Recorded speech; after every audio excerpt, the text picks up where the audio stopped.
Says we're live. Let me double check.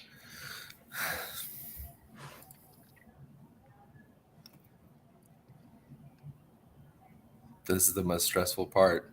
Right? I know. Just checking to see if we're live. Yeah. Okay, cool. We're live. Yay. It's been working pretty consistently lately. I haven't had any issues in like 2-3 months now. So that's cool. Good. Yeah. Yeah. we're not missing like an hour and a half of an interview at the start. So that's good. That only happened one time. Okay. Yeah. One time, but one time is still too many. Yeah. So go ahead. What's going on, everybody? We are here with SASE or Stank Ape SpeakEasy. So we have Chris here, we got Tom, and we have Andy. And as always, our co-host, I Clean Up or Brandon. What's going on, guys? What's up, fellas? How you doing? How are you guys doing? Doing good. So I guess we'll start with Chris. We'll just go top to bottom, right to left to right, and we'll just introduce you guys. So awesome. Chris. Yeah, no, first off, thanks for having us here. We're super excited. My name is Chris Popolizio. Most people know me as CPOP. I am in the head of marketing and partnership for Stank Ape SpeakEasy here. And, we started this project a long time. We've been working on this project for, since January. Before that a little bit is when we first started this. And, we're really excited to be here and really get this, ship and boat moving. And that's who I am. Nice. Yeah, so I'm Dr. Tom Kettner. I was head of the white paper development and very happy to be here and appreciate you having us on for sure. Very cool. And I am Andy Bonesteel, also known as A Bones, Stank Bones, pretty much any kind of bones in Discord. I am the artist for the project. I've done art on 7 collections so far. And yeah. Nice. Glad to be here. What are some of the other collections that you've done? So I created my own collection in October of last year, just as a test to see if I could do it. I'm sure some of your viewers know about Hash Lips. He was kind of the guy that taught a lot of people how to do this stuff. So I'm like, I have the skills to do all that. I've been working in Photoshop for 15, 20 years now. So yeah, my original collection was on Matic, and it was called Mad Bones, and it was just a PFP collection. Basically, I ran it almost like a Patreon, where people are basically just funding my art, and they get like cool art along the way. I would upgrade them, do custom stuff, all that kind of stuff. I did a bunch of other just kind of freelance projects for people that didn't really go anywhere, or I don't know if they went anywhere and they just didn't tell me. Yep, it's one of the Mad Bones. Got the diamond bones there. But yeah, that was on Matic. I've done basically a bunch of different PFP projects, but my most recent ones, I did 2 on Solana. One's called Battleground Legends. It's a player versus player fighting game where you can actually bet your NFTs against each other. It's kind of like in the vein of like an old school Street Fighter. And I also did a pixel art collection on Solana called Ahi Phoenix. That's more of like a staking and questing kind of setup. But I did like a whole set of phoenixes for him, like a whole set of eggs and like keys and feathers and stuff. And yeah, now we're on Stank Ape now. There's a lot of people looking for these, so it's crazy. I get offers for collections like maybe 3 or 4 times a week. Nice. And it's just like, hey, pick the ones that sound cool. And I've become so invested in Stank Apes here that like Seth brought me on as one of the founders, and we're just that's kind of my main work right now. Nice. Yeah, so these are some Stank Apes that you've been drawing. I like the Goku theme that you've been going with, the Vegeta and the Goku and just DBZ. Yeah, these guys are huge DBZ fans, and I asked them at the beginning of this, like, do you have any like special requests for stuff? They were all about that.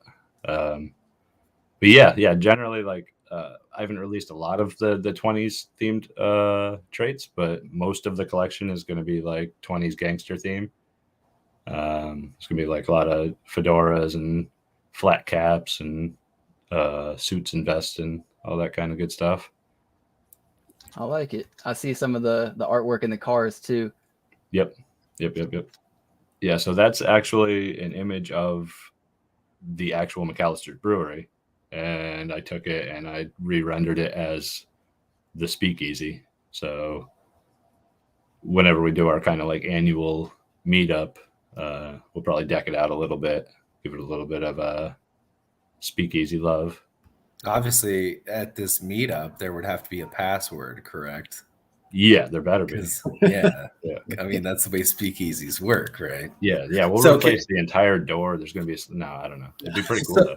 So for people who don't know what a speakeasy is, right? Can you explain it a little bit to people? Yeah, totally. So like in the 20s there was prohibition, so it was illegal to buy alcohol, and people would create their own alcohol anyway because you got to drink.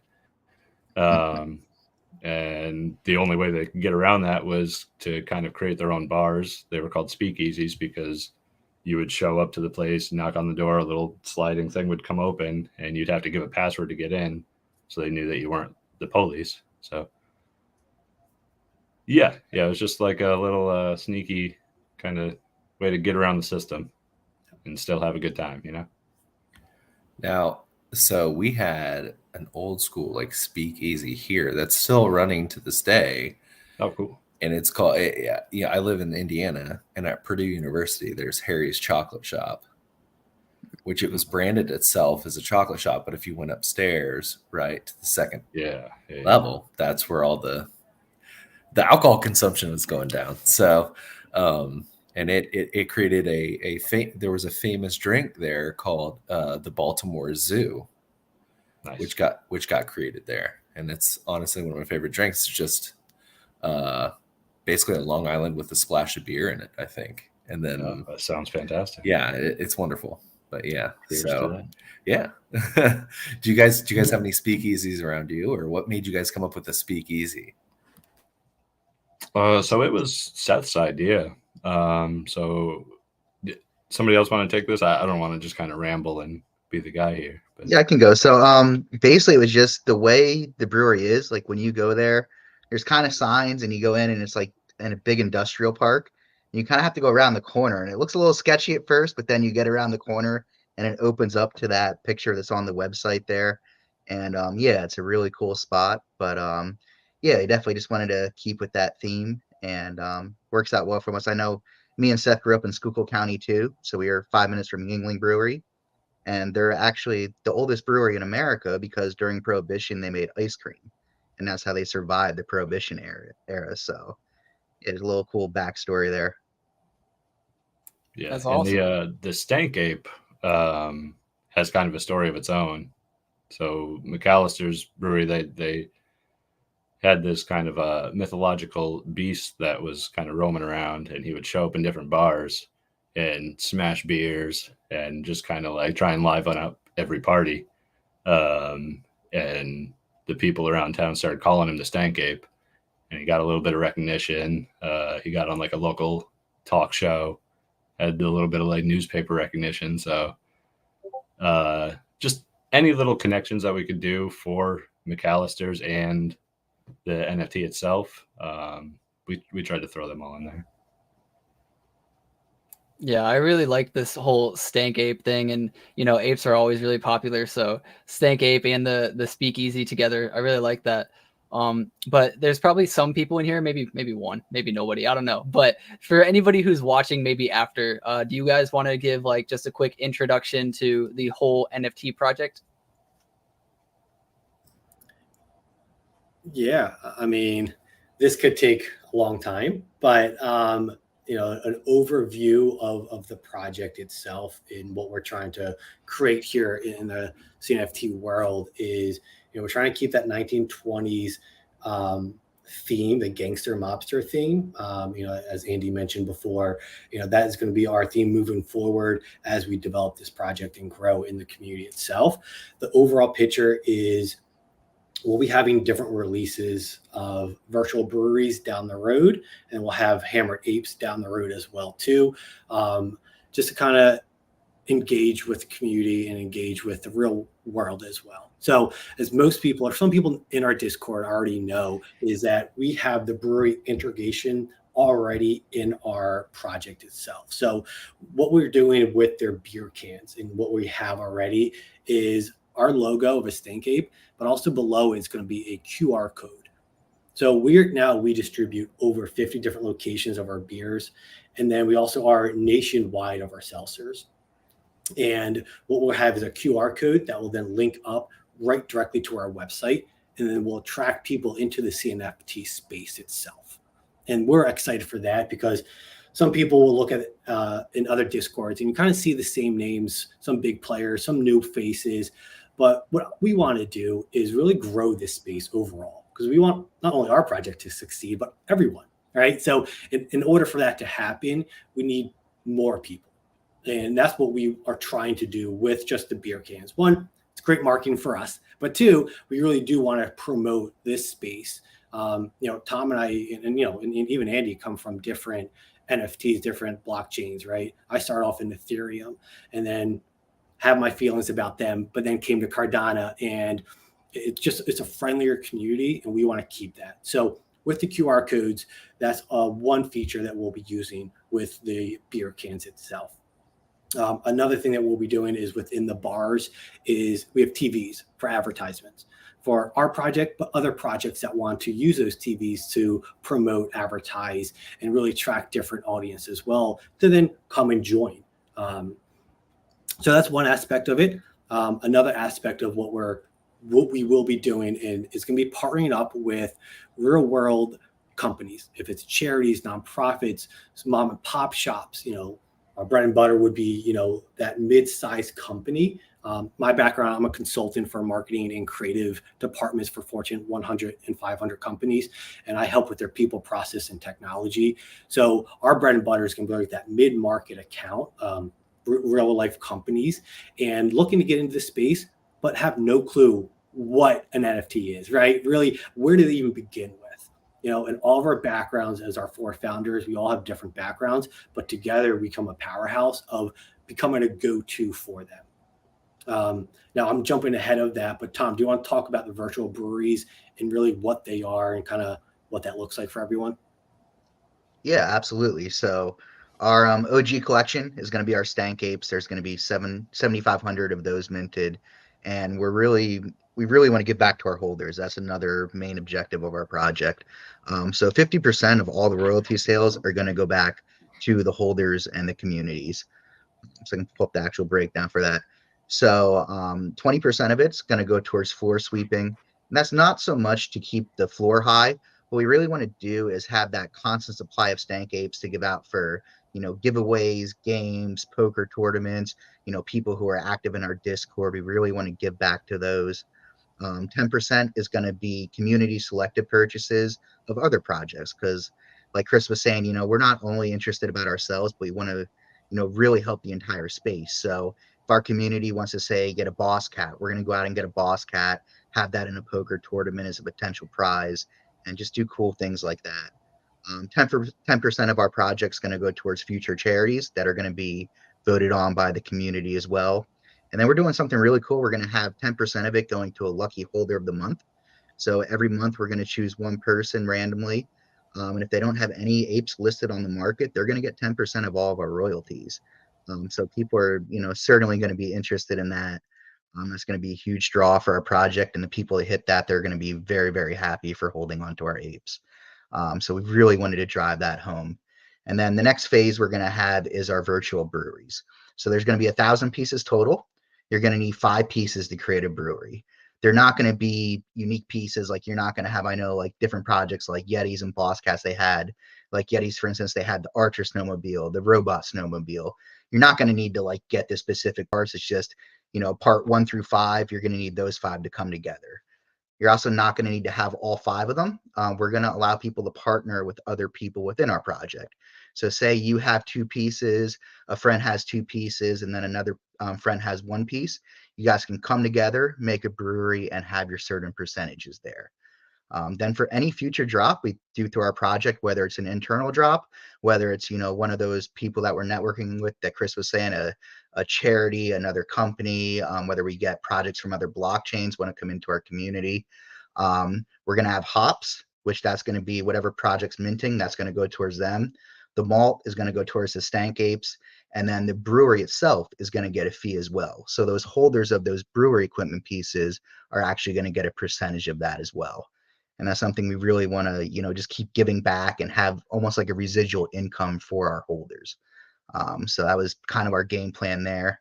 And then after that, we have a whole bunch of stuff, planned down the line. We want to do, Hammered Apes is going to be our first collection that we're going to release internally. That's going to have, the profile picture. It's also going to have a Twitter banner size picture, and they're going to have their, very own utility as well. And another reason you want to hold those brewery pieces is each brewery is going to have a governance vote. So when we vote on what floors we want to sweep, what charities we want to donate to, it's those breweries that are going to come up with that. And then one other thing we came up with, which is really cool, we're going to pick one brewery every year that's actually going to coordinate with our actual brewery in real life. And they're going to help design a beer, everything from the logo, the type of beer they want to make, absolutely everything. If they're willing to come to the brewery, they can even come, see how the process is done and help us with that. So, we're constantly come up with new ideas and just ways to really give back to everyone. Yeah, and to add on to that, what we're trying to do is, Discord's amazing. We love the community. We love the new people we're meeting. Is access to people around the whole world, which I'm addicted to. I love it. But we also want to have people to connect in the real life as well, too. That's why, we are going to have an annual catered event at the brewery itself. So if anyone's within the area itself or wants to make that trip out, the brewery is about 30 minutes north of Philadelphia. So it's easy access. If you fly into Philly, it's about, from 30 to 45-minute ride to the brewery itself. Pretty quick train ride as well, too. So we really are trying to not only engage within the Discord and the community online, but also in the real world as well. Do you guys think that I know most of crypto is rather young, like let's say at least 21 to whatever. Do you guys feel like you're missing a segment at all by making this about, like, let's say like a alcoholic beverage term or something like that? You know what I'm saying? I don't necessarily think so, but I mean, I want to know what you guys think. So absolutely. I mean, that's the thing about our event. It's going to be catered, so we're going to have food there. And our CBD seltzer is actually non-alcoholic. So it does appeal to people that, just say you don't drink, say you're too young to drink. We are going to have things like that. I mean, obviously, if you are over 21, it's going to be a lot more fun and you're going to get a lot more out of it. But not only for the alcohol part and the brewery part, but just having an annual meetup, like that's one thing about this space. It's really cool meeting everyone online. It's another thing getting in person, just getting to socialize, having that event. I mean, everyone knows how big CNFT Con is. We want to kind of create that sort of event too, where, we want people to be excited for this, not only from our project, but from the entire community. We want everybody to want to come to our annual event and have a great time with everyone. Yeah, that's really cool that you guys are doing like in-person meetups. I think that's one of the coolest things, when we were talking with Fettuccini about like the Bored Apes and all that, and he was talking about the meetups that they have. He's like, if, in all honesty, if this went to crap and, it was never worth anything else, I would still hold it as long as they had the annual meetups. So, I think that's a really important part. Are you guys considering going to Vegas, or do you guys already going? That's a great question. So I actually was just talking to my wife about this. I'm currently not going, but it's something I would like to do. I just got to coordinate that with the wife and 2 little ones that I have. So nothing is set in stone now, but it's something I would like to do. Now, you guys came from other chains. You said you came from Ethereum, and then Andy said he came from Matic. What was Matic like, and then what was Soul like, and then not better or worse, or are communities somewhat the same on other chains, or how does what's it Yeah. like? I think they are fairly the same. I mean, obviously, ETH is a different kind of monster. They had that kind of starter advantage. So there's a lot more kind of like cutthroat tactics going on there. I think the more any of these get saturated, the more all of these things are going to happen everywhere. I would like to think that the CNFT space will be perfect forever, but once people really figure it out and get into it, there's going to be the same kind of like rug pulls and this and that. But no, generally the communities are pretty much the same. But everybody stays in their bubbles. That's the interesting thing. Like I went into Matic because I'm cheap and I didn't want to build something on ETH where I couldn't afford it. Like Starving Artist was literally starving when I made that, when they made that thing. So yeah, everybody was really cool to me. I didn't have any negative energy in any other chain. I just think people kind of latch on to what they know or a different kind of style. Like, like Soul is a lot of Solana is a lot of like kind of pixel based stuff. It's a little bit of a different style. I feel like Cardano has a little bit more variation to everything. Everybody's trying to be a little bit different in this space. But yeah, no, there's a lot of community all across the board. What I'm kind of missing, what we'd like to do with this project is the interoperability, like really pull in chains together and branch things. Cardano kind of seems to be that space. A lot of projects are moving from ETH or from Sol to Cardano. Yeah, I don't know. It's an interesting question. And coming from ETH, and I mean, I still have ETH and Solana's NFTs, but I feel like Cardano itself and why we choose this blockchain is because I feel like it's starting to have a higher standard of projects and founders themselves. Are you doxxed? Are you fully doxxed? Right? I think that's, Atlanick, in your channel, we were talking about like doxxed and fully doxxed are two different things, right? Like, and I think Cardano is starting to really be the pioneer of having projects being fully doxxed. And that's why we choose this. It's a different community, and we are having a little bit higher standards of projects themselves. So that's why we choose this blockchain. One, we believe in the blockchain itself in the future and how it's progressing throughout the years, but also the community and the standards within the NFT space. Speaking of doxing, I was covering TED Nation the other day, which I thought was really interesting because first off, I didn't know that you could copy, an art like that and sell it without like any legal ramifications. So that's one thing that I was just like, wow, okay. But the other thing is they are doxed through another company or through a website where they show them their pictures, they talk to them, they'll do whatever it is that they do, but this company or website gives them like a check mark and it says they are doxed according to our standards. And so they don't have to actually show their picture or their Facebook or Instagram or whatever it may be to the world. They show it to this company and then you trust the company. And I thought that was really interesting. I just kind of want to hear everybody else's thoughts on that because when I first saw it, I was like, that's a great idea, but I haven't fully thought about it to maybe some of the cons or maybe there are no cons. I don't know. So that I heard about that as well, and that intrigued me. My question is, say they do rug pull, does that company then release their information?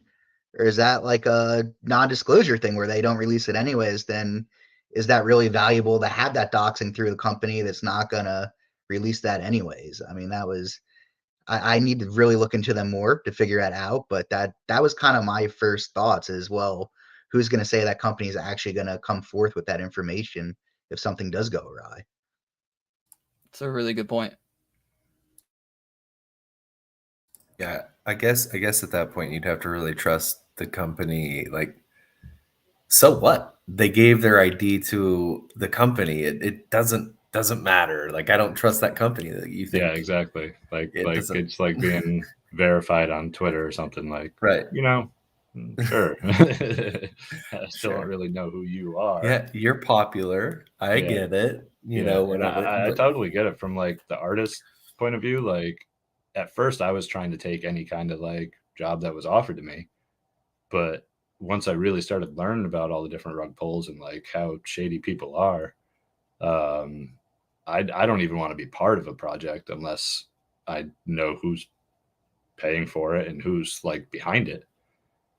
So yeah, no, I totally understand that. And I think we've all been rug pulled here, so it doesn't feel good coming from the other side either. Yeah, I guess, you know, because it's so new, we're always going to have these questions of like, well, who are you? What company is this? Why should I trust you? You're brand new. But, you know, maybe a year, 2 years down the line, it's like, oh, you know, like this company's had a 95% accuracy, or they've done this in this case. And once you're kind of like used to it, then I think these things can be completely viable. But of course, when they're brand new, there's that unknown factor, and your mind just goes wild. It's either like, well, I don't know who you are, so it doesn't matter. Or it's just like, well, you haven't proven yourself, so it doesn't matter. But, you know, if that's going to be the path that they take, you know, then are they even doxed at all? You know what I mean? I don't know. It's just so interesting. It blows my mind. I mean, I get both sides of the spectrum. Like, sometimes people are shy or like whatever.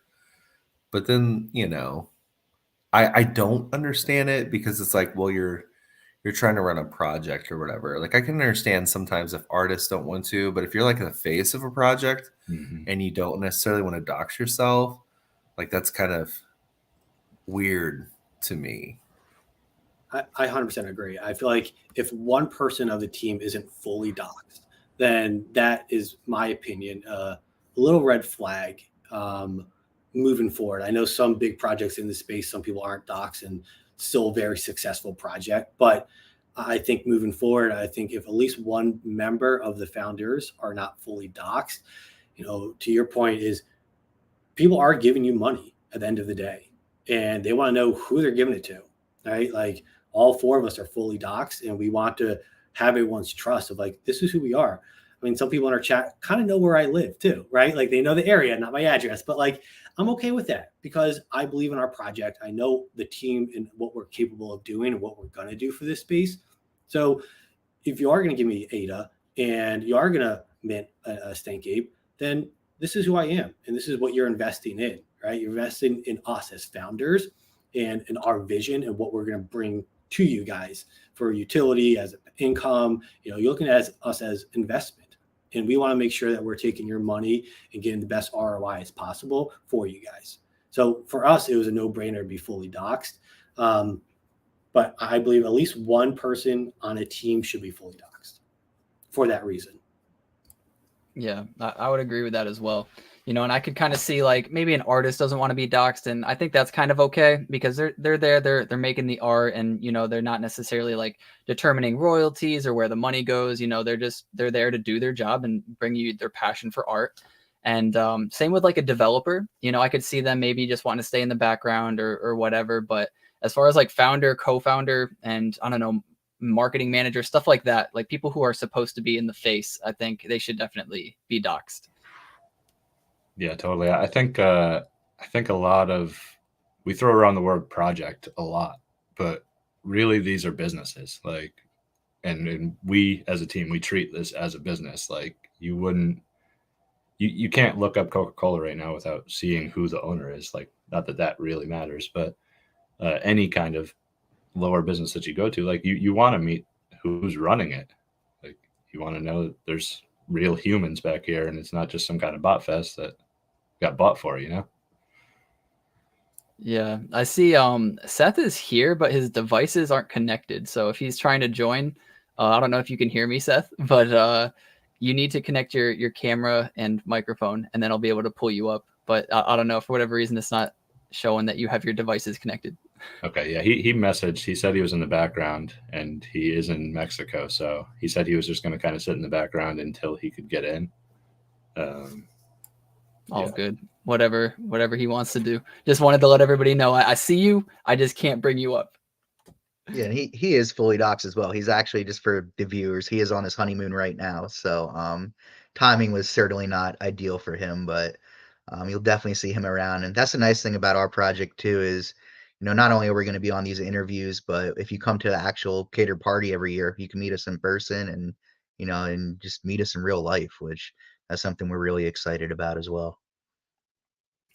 Yeah, I wanted to ask you guys too, because I know there's some projects that have, let's say, a 10K mint, and you may think to yourself like, oh, wow, like, are they going to sell out? And then you get to the mint and then maybe 20% sell out. And they're like, oh, well, we actually didn't really mind if all of us sold out. We actually only had plans for up to 50%. So we're actually going to cut the supply, all that. Do you guys actually need to sell out to achieve your goals? Or is that just kind of there to sell out eventually?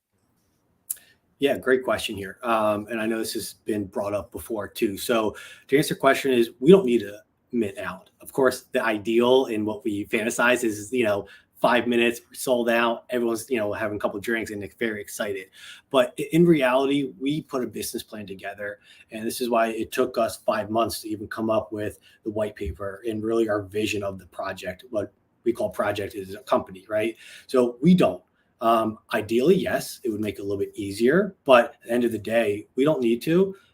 We do have the funds to take us on. We all have full-time jobs that can afford this. Also, the revenue of partnering up with real life companies, the TVs, the beer cans that we have, the partnerships with, Cardistacks, and future other partnerships I can't mention right now, but those partnerships can also generate more revenue for us to stay afloat for years to come. Gotcha. And I do see Seth here now. So welcome, Seth. How's it going, man? Good. Hey, thanks for having me on. Is it echoing, by the way? A little bit, but you're fine.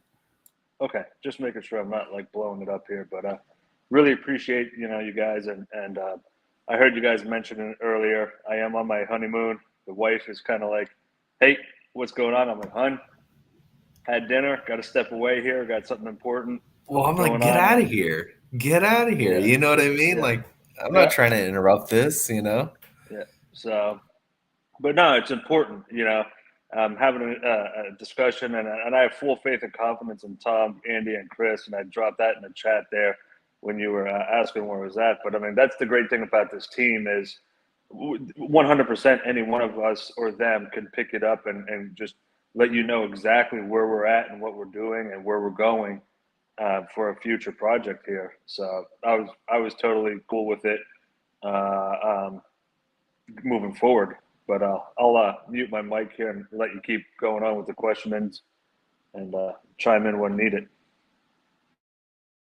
Yeah, I appreciate you coming by, man. Like, I don't know if I would be here on my honeymoon, man. That is devotion, bro. I respect the hell out of that, man, for real. But clean up. You wanted to say something? How does distribution work as far as like with beer cans and other things like that, with like selling to different? Are you guys selling to different breweries? Is that correct? No, so I can answer that one as the brewery integration piece of the project here. We self-distribute at this point, the beer at least. So as the guys mentioned earlier, I think it was Tom, and Chris, we're just outside of Philly, and right now we have a small sales team that will go around and distribute the beers to local restaurants. In Pennsylvania, we have what's called a beer distributor, which is like small family-run stores where you could go pick up a 12-pack or a case of beer. That's not really a thing in other states. Like you usually go to a grocery store or Wegmans, type thing to get beer. I don't know why Pennsylvania has a different law, but they do. So we self-distribute to all of those locations, and I think we're nearing 60 now, and that's just continuing to grow. We're really branching out into the city and then outwards up towards Allentown, if you're familiar with Pennsylvania. But the goal is to take over the whole eastern state, and that really allows us to hit a pretty large market as they were saying, with the QR codes and the NFT on it right now. And it was just a cool outlet. So we went that direction for almost advertising for the space and bringing in new people. Which, ironically, when we did mention we did that, we were having my dad's 60th birthday party, and Tom was there, and we had one or two guys randomly come in and say, "I saw this your logo on the website, and I see your new can release with this Stank Ape on it. What is that?" So we're like, "Holy shit!" It's not even like officially out there yet, but we have people already inquiring, and it was good to see. Like, okay, that's clearly generating enough interest or buzz to at least ask and look it up and scan the code.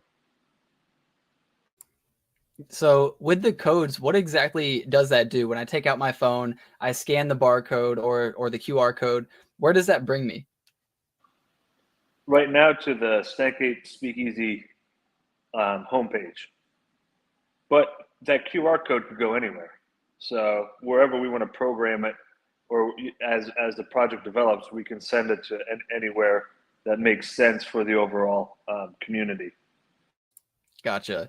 Because in my head, I was imagining something like maybe a reward system. You know, you get your can, you buy your can, and then you could use the QR code and then, you know, attach it to maybe a wallet address in the future if there's mobile apps that start working with addresses and such, which eventually there will be. Then you could come in, show your wallet address that proves you own a Stank Ape, and then maybe under that Stank Ape or policy ID or whatever, however you want to do it, there's like a rewards for that customer, and maybe they get 10% off a beer or a free beer or something like that. Is that something maybe you guys are considering? Absolutely. Yeah, 100%. And you read my mind of our vision and future. We don't have that in our white papers yet, but you know, right now, you know, NAMI Wireless Ray is only on PC, right? So once everything is up and running that can be mobile and virtual, then like, yes, absolutely we can.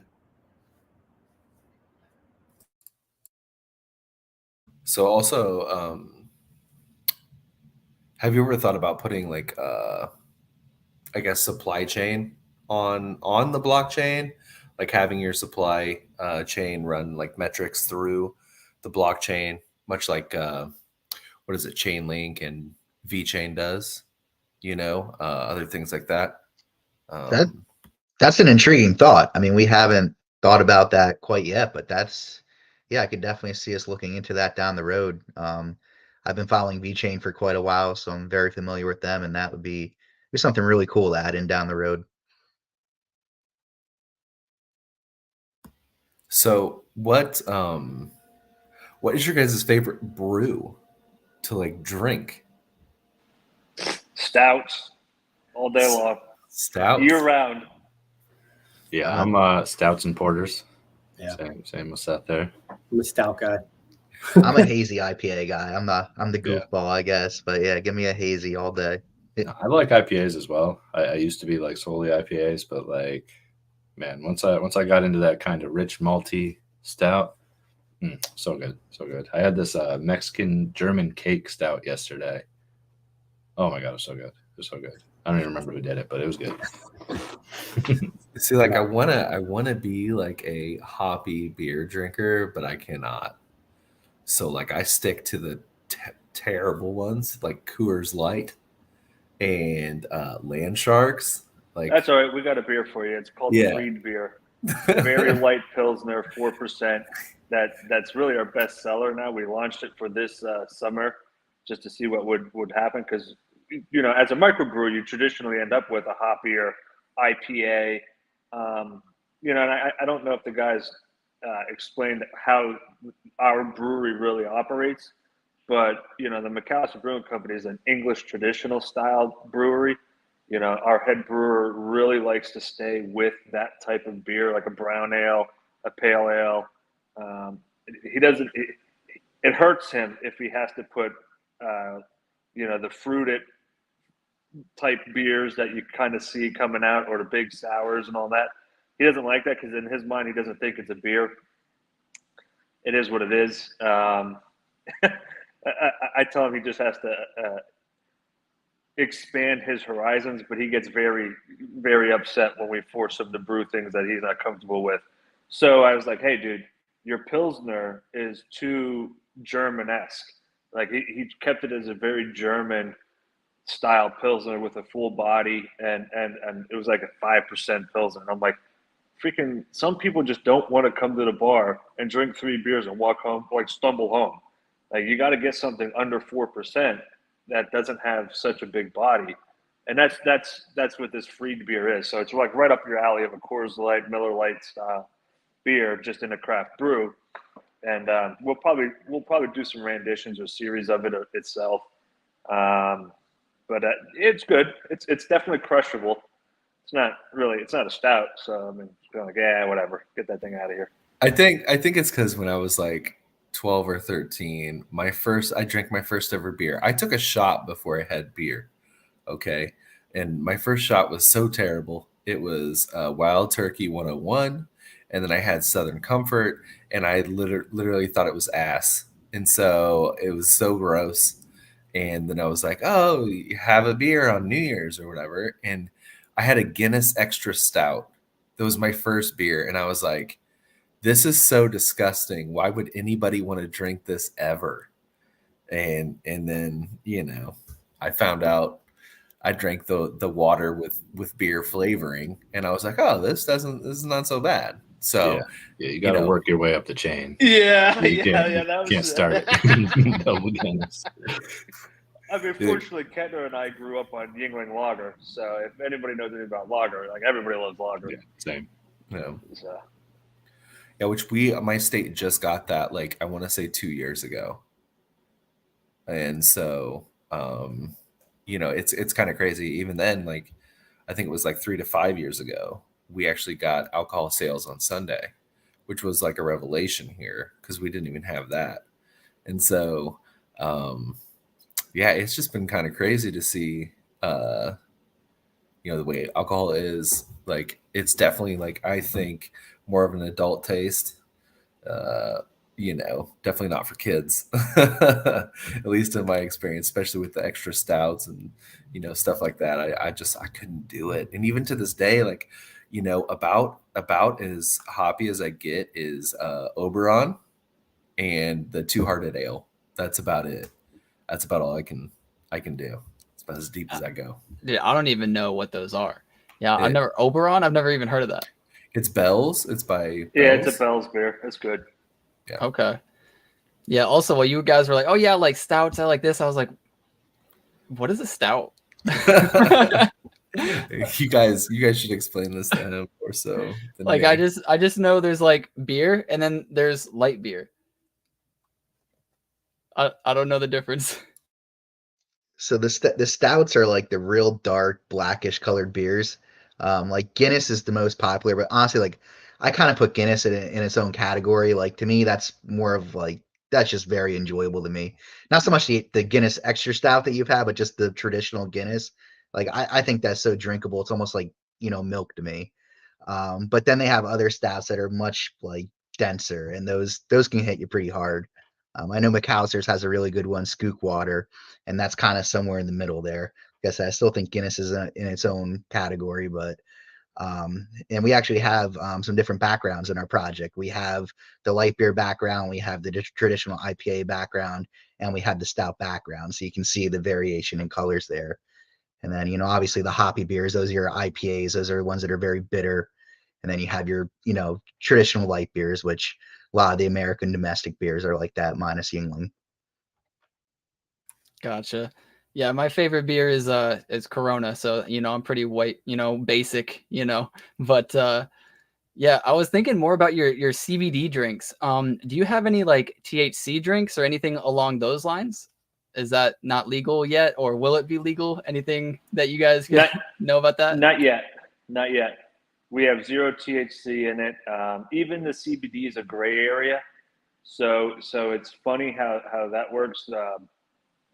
Pennsylvania seems to flip-flop on what they want to do with it pretty much monthly. So it's like a bipolar state. Sometimes they're like, yeah, it's fine. Go ahead and sell it to every restaurant you got. And then, 2 months later, they're like, pump the brakes. Maybe we have to do this to the Department of Agriculture and all that other stuff. You can't sell it to restaurants anymore, but you can sell it to hemp shops. So it's like, all right. But for national distribution, it's as long as you're not marketing it as straight CBD, and if it doesn't have any health properties to it, you can distribute it nationally. So you can't claim that there's health properties to it, which is something we learned throughout our journey with that distribution side of the house. Even though CBD is not illegal, it's something unique to the space. Me personally, I think we can see a trend across America that particular beverage or I guess compound is going to get further legislation in a more favorable manner. It's just a matter of time, in my opinion.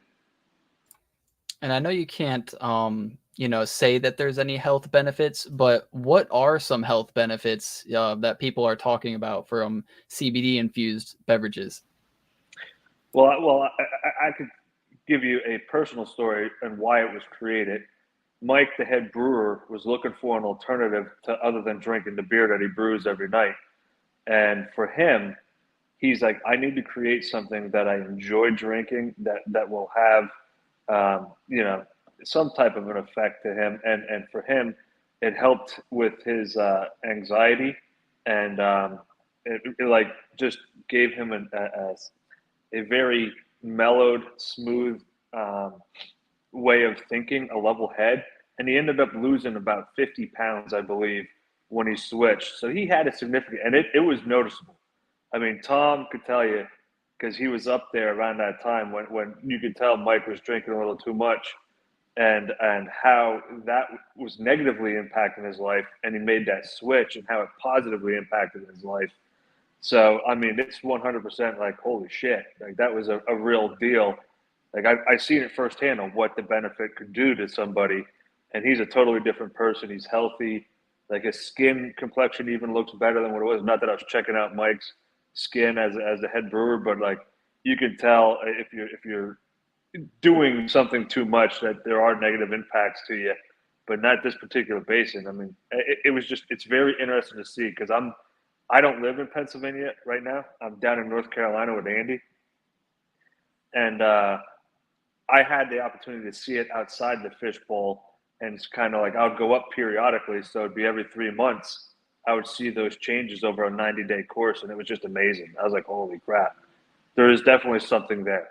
Whether or not the mass wants to say it, I'm telling you, you can see it firsthand. Yeah, and I'll say just from personal experience here, my wife had a problem with her spine years ago, and she had to have surgery, and she couldn't find anything for the pain. And she started using like CBD topical ointment, and she swears by it. She says it's like the only thing that relieves it without giving her horrible side effects. So I'm excited to see what we can do with it. It's gonna be pretty cool if one day we can have some kind of Stank Ape CBD drink, And I think during the ETH meetup earlier this year, right, when they had the big I don't know exactly what it was called, right? But it was an ETH meetup, let's say. And you could see on the desks, in between Vitalik and Charles, that, there were CBD drinks there. So I feel like it's becoming more of a popular thing, for sure. 10 years ago, 15 years ago, we would have never heard about this, and I think people are starting to come around slowly but surely. I don't think my state, we legalize CBD or whatever and hemp production and stuff, but as far as medical marijuana or any sort of marijuana, it's not even close, I don't think. Even though every state surrounding me, has it, and I've heard of so many benefits from it. I don't think anything's gonna happen here, I guess you would say. Yeah, and that's that's the big thing. I mean, there was a big negative stigma because people didn't understand the difference between the components of marijuana. You know, there's THC, which that's what gives you that psychotropic effect. You know, people that get high, that's what they like to experience. But the CBD is the actual medical benefits of it. So that can help with anxiety. It can help with depression. Kids that are epileptic, it's been very, very effective in that. And then the other big ones, you know, pain relief. A lot of people can get pain relief from it as well.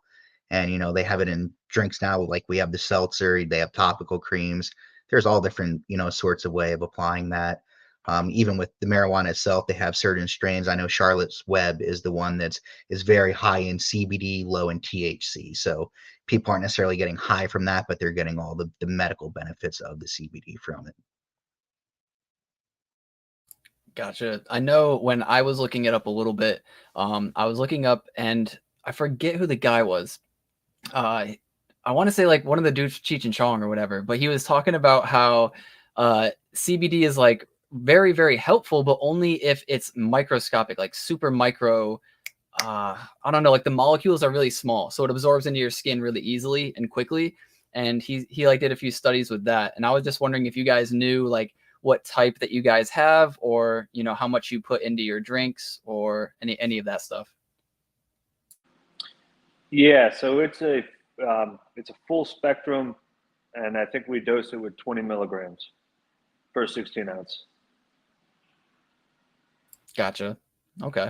Okay, so I don't know what that is CBD wise, but I know weed wise, it's what, like 10 milligrams is considered one normal dose. I guess you would say weed. So if you're talking 20 grams, I mean, that's got to be some good, like,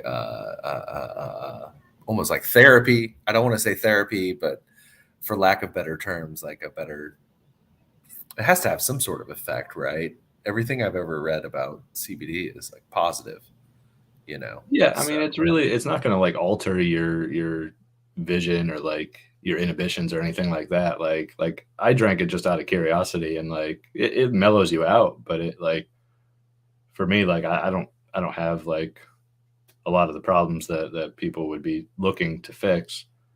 So I just drank it like, hey, what is this like drinking it if it's a beer? And yeah, it's basically just it's a little bit more mellow, and obviously you're not going to have like a hangover or anything the next day, so that's a bonus. Yeah. Yeah, as far as we know, Andy didn't have any crazy art come out of it, so we know he wasn't tripping off of it. Yeah, I know, you know, I went to a few of the places and they would be like, you know, talking to my mom because she went through chemo and such. So she's got like, you know, her fingertips are sore, her feet are sore. So they would try to like put it on there and they were like, any effect? And she's no, you know, we brought her to so many places. They tried it so many things. Any effect? No. And so that's why I kind of got really heavily looking into it to try to find something that would kind of help with her pains. But I don't know. I guess her experiences just nothing really helped. But I've also heard there's like stories of false CBD out there, or like falsely claimed CBD, or you know the molecules like I was talking about earlier. So that's why I was just a little bit more curious about it. That is correct. There are stories out there. There's actually one or two companies that were claiming to have CBD in their seltzer, and when tested, it had none. That I know Mike was telling me about that probably a couple of weeks ago, and he's like, "Yeah, it doesn't help the industry that's growing when you have some bad apples out there, just trying to exploit it. But like any industry, you're going to have that." Yeah, We 100%. see that in the NFT world. Yeah, rug pulls galore. Exactly. And to go back to that about being doxxed, that's why we thought it was so important to be doxxed on this project, because like Chris was saying, you're investing in us as a business, and you know who we are. Like we're legit, we're real people, and we're out there getting it. Obviously, if I'm here doing what I'm doing, this is important, and this isn't just important for me. It's important for Tom and Andy and Chris, and we're 100% dedicated to seeing this project out and growing it out and really building the community out. Yeah, 100%. doxing is very important in my book. And I know it was something I've flip-flopped on a lot, actually. You know, I was like, it's really important. And then I saw some other projects do really well that didn't dox. And I was like, yeah, I guess it's not that important. And then I saw a bunch of rug pulls and I was like, all right. You know what? It is important, even if there are a few, you know, exceptions. So that's kind of where I've landed after my crypto journey. I think much like with any other crypto, it's like a very much ebb and flow, right? So you have a case of like, okay, we're getting really solid projects, everything's going great. And then all of a sudden it'll be like, well, now we're going to get, it's rug pull central and it doesn't seem like anything's original. And then like nothing's coming out that's really killing it. And then all of a sudden something will come out and it'll be the latest craze. You know, it's all cyclical. So, but this is like one of the, I think, second projects that had some sort of brewery, if you can say that right the first time. University of Phoenix will send you a degree in English. A brewery, okay, I can't say it. But there was another one. It was like a whiskey club. There was a Cardano like whiskey club, which was really kind of cool. And they would send you a bottle of whiskey. You know, if you bought their NFT, I think it was like 158 at the time. Pretty decently expensive, but it was big on token.io or whatever. And so I never got to have one, but I know it's still out there somewhere. But yeah, you guys are, I think, are the second one that I've seen. What are you guys most, besides like the real world meetup, what's your most exciting thing coming on the horizon for you guys? Yeah, I mean, we just closed a partnership with Car Stacks. They were able to give us a whole floor. So we are in the process right now to really creating that metaverse, right? And some people who don't know what Car Stacks is, it's a virtual metaverse play, but they're doing, instead of land plots, they're doing towers.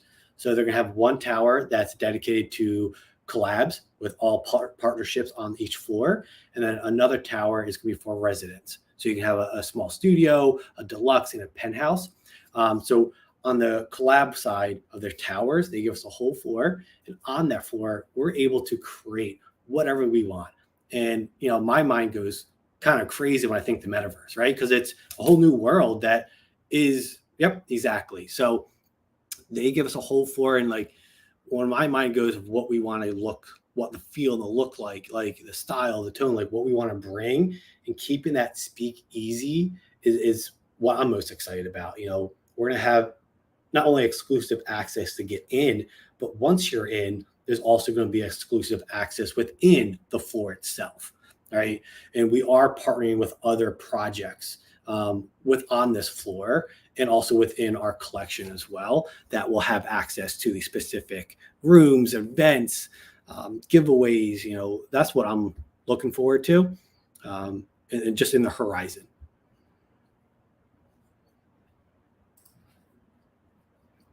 Yeah, and I mean, you could knock down walls. You could, you know, we had multiple meetings with them, and really anything we want to create, we're going to bring it to life. So it really is just an amazing space to kind of bring your creativity. You know, this is a penthouse, right? Penthouses are 4 studios. So you can imagine that space, and that's just one penthouse. I'm trying to think, I forget how many penthouses are on one floor, but we could knock down the whole walls and just have one big open area if we wanted to. We have different sections. So we are right now, I know Andy spent a ton of time already kind of with the layout of what that vision's going to look like. So, you know, Andy is our artist, right? And then his mind is phenomenal. And we're lucky to have him as an artist, and, you know, his work is fantastic. So give him a little shout out right there. Yes, sir. Is there anything? Yeah, no, that's sorry, I didn't mean to cut you off. But no, yeah, no, I'm go ahead. equally as excited about this Car Stacks thing because I'm a big like Sim City junkie. Not so much the Sims itself, but like building the cities and everything. So like when it comes to being able to design this thing from nothing, I'm very excited about that. So yeah, we're gonna, the whole area, I believe there's 140, 130 something rooms. But yeah, that map that you see there is the floor. You can wipe down the entire floor and just rebuild it from nothing in our vision. So basically, we're gonna build our speakeasy. We're gonna build our brewery. Build out a couple different cool things that just like they look really cool to kind of hang out with. Hopefully, by the time this is all built, we can integrate a bunch of different games. Our own shop. We're gonna have our own shop in there. So yeah, no, it's gonna be a really cool spot for people that don't know about the project to just hop in. Like Discord's one thing, but like it's a little bit of an echo chamber. Like unless you're really collabing with other projects, you don't really pull people in unless it's from like Twitter or some other social media. So this is really cool where it's all one building and you can just wander around the building and find new projects. Yeah, I wanted to ask a little bit too about the brewery systems that you guys have. So you're going to have your 3 parts or 5 parts, you connect them, and then you make your own NFTs, I want to say, and then you can sell them out. How will all that kind of work? So it's not that you're making your own NFTs, it's that any partnerships we bring in, whether like just say, you know, we picked up a charity, like there's one near me, Home at Last, is where I got my dog from, you know, say they wanted to mint an NFT to raise money for their cause. They would be able to come to us. And keep in mind, a lot of these people, they don't have artists. They have no idea what crypto is, let alone the NFT space. They don't know how to get into these communities. They don't know who the players in the communities are. So that's where we come in. We say, hey, we'll build you, you know, a roadmap, a white paper. We have an artist for you. We have the community already established, and then they would mint their NFTs through us. And then the owners of the brewery would get a percentage of that. So it's just a way that we're creating value to our holders, but we're also bringing them into an already established project. Obviously, with our marketing, we can market them on the TVs in the bar. We can market them on the QR codes. I mean, there's just a lot of, you know, different things there, you know, even with other chains. You know, I just had, we had our first Twitter space yesterday with a Solana based project. And that's the thing, like I told them straight up, like if I went to Solana, I wouldn't know who the players are. I wouldn't know, you know, the space. I would have no idea what I'm doing, how to get in there. So, you know, if we wanted to replicate that project there, it'd be very difficult. But if they come to us from Solana and want to, you know, replicate their project on Cardano, that's a very easy transition now because they have every connection they need already incorporated within our project. Gotcha. So does everybody who owns a brewery, they get a percentage, or do you pick a few breweries to give those royalties to or something like that? Yeah, so that's the thing. We're gonna it's gonna depend on the project size. So we're only gonna have 200 breweries, and we did that strategically because most projects are gonna mint more than 200. But the actual breweries can kind of set their own fees. We did it with a minimum of 10 ADA because we were in some projects, one on Ethereum, I'm not going to name it, but they had a breeding aspect and people undercut them that low to where you were getting like $2 to, you know, rent your NFT out to breed. And we didn't want people undercutting that low to where it's not valuable anymore. So that's why we had that 10 ADA minimum. But, you know, if it's a really, really hype mint, like say a major project wants to mint through us, they may set it at 50 ADA, where if it's a charity, they're probably going to do closer to the minimum at 10 ADA. So it's really going to depend on who we're bringing in, how big the project is, how much hype it has behind it. And we're going to have a fermentation time, which is basically the cool down period. So that way every brewery can get a chance of getting that revenue. We don't want just one brewery just, you know, crunching all 10,000 out in a collection. We want everybody to, you know, have the chance of getting a piece and, you know, getting something out of owning these breweries for sure. So it provides almost like a launch pad. Is that correct? Absolutely. And that's what we Okay. envision, you know, and that's, you know, not only for people in this space, but for people that just have no clue about anything about that. We wanted to make this very easy. We're actually working on building out a section in our Discord, which is going to be like a crypto 101, NFT 101, where it's like, you know, what is an NFT? How do I, you know, put money on Coinbase? How do I create a wallet? How do I put money on the wallet? How do I mint something? You know, all that we take for granted because we've been in this space for so long, but somebody from the outside, they'd have no idea. And we just want to make that a very seamless transition for anybody looking to come into the space. Gotcha. So are you guys invested into Cardano NFTs, and like what kind of respect? I know some of you will definitely be a bit more invested than others, but what are some of your favorite projects? What are you accumulating, or maybe you're not accumulating because it's a bear market, or any of those kind of things? Yeah, I'm a degen here. I'll straight up say it. I'm a big believer in this space, in what some of these projects. I mean, right off the bat, I recently just got into those AMAs. I'm kicking myself. I didn't hear about them earlier or got in earlier, but I definitely have some now that I'm holding forever. Louis is visionary. He's a smart guy. He knows what he's doing. And then, of course, you got the OGs, the Boss Cats, right? Rock Clubs. Floor right now is ridiculous. I just picked up another one last week, especially with what they're doing with their metaverse play. We actually, Stank Apes actually have an estate in the Boss Cat land. So we're in D2, bottom left-hand corner. We already have our logo there. But those are the two big ones I'm in right now. I mean, of course, Card Stacks, we wouldn't partner with them if we didn't believe in their vision and what they're bringing to the space as well. But I have a little bit of everything. So if you look at my wallet, I have over 300. So I'll stop there. Yeah, I'm pretty heavily invested myself. Space Pugs is a real big one I'm super bullish on right now. Carta Stacks, I have, a Boss Cat, of course.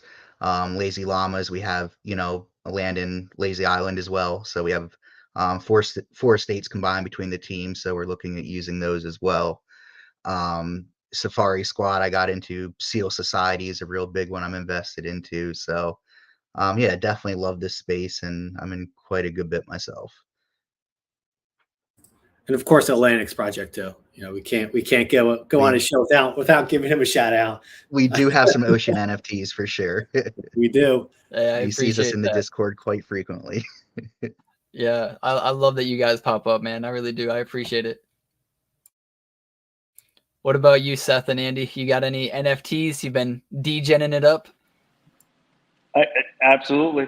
There's no point of not being in the space if you don't believe in the space.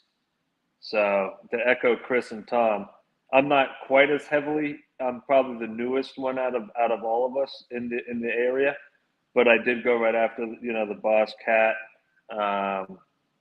and the bigger name projects, and then I picked up some of the smaller name projects. So I'm across the board. I always try to get 1 to 2 NFT based on the project and what they present at it. I just believe that if you're here, you got to be a part of the community and fully invested.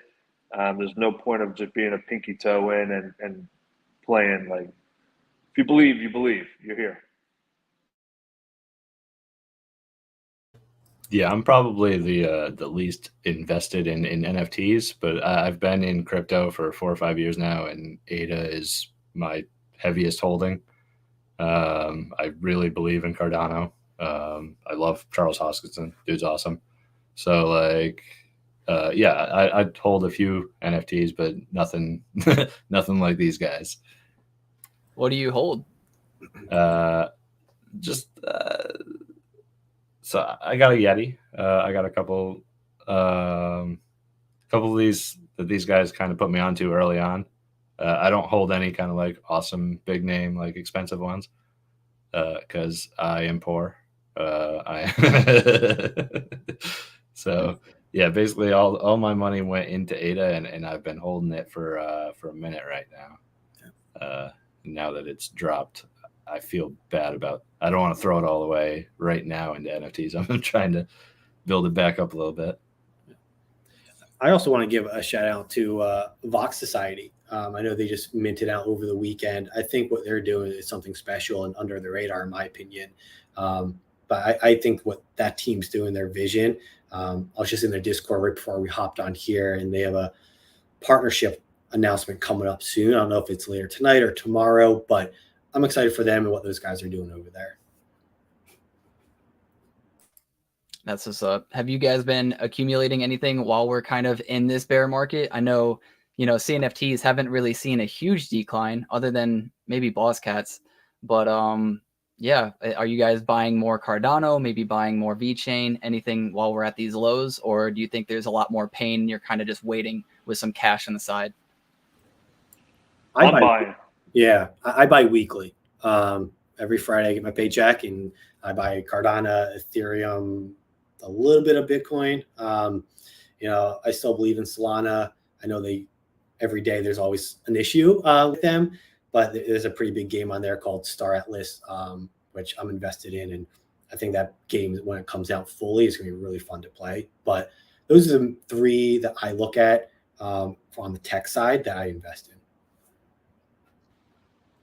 So the fortunate thing. Oh, sorry, Tom. Go ahead, man. So I'm kind of looking forward to 2 projects coming out.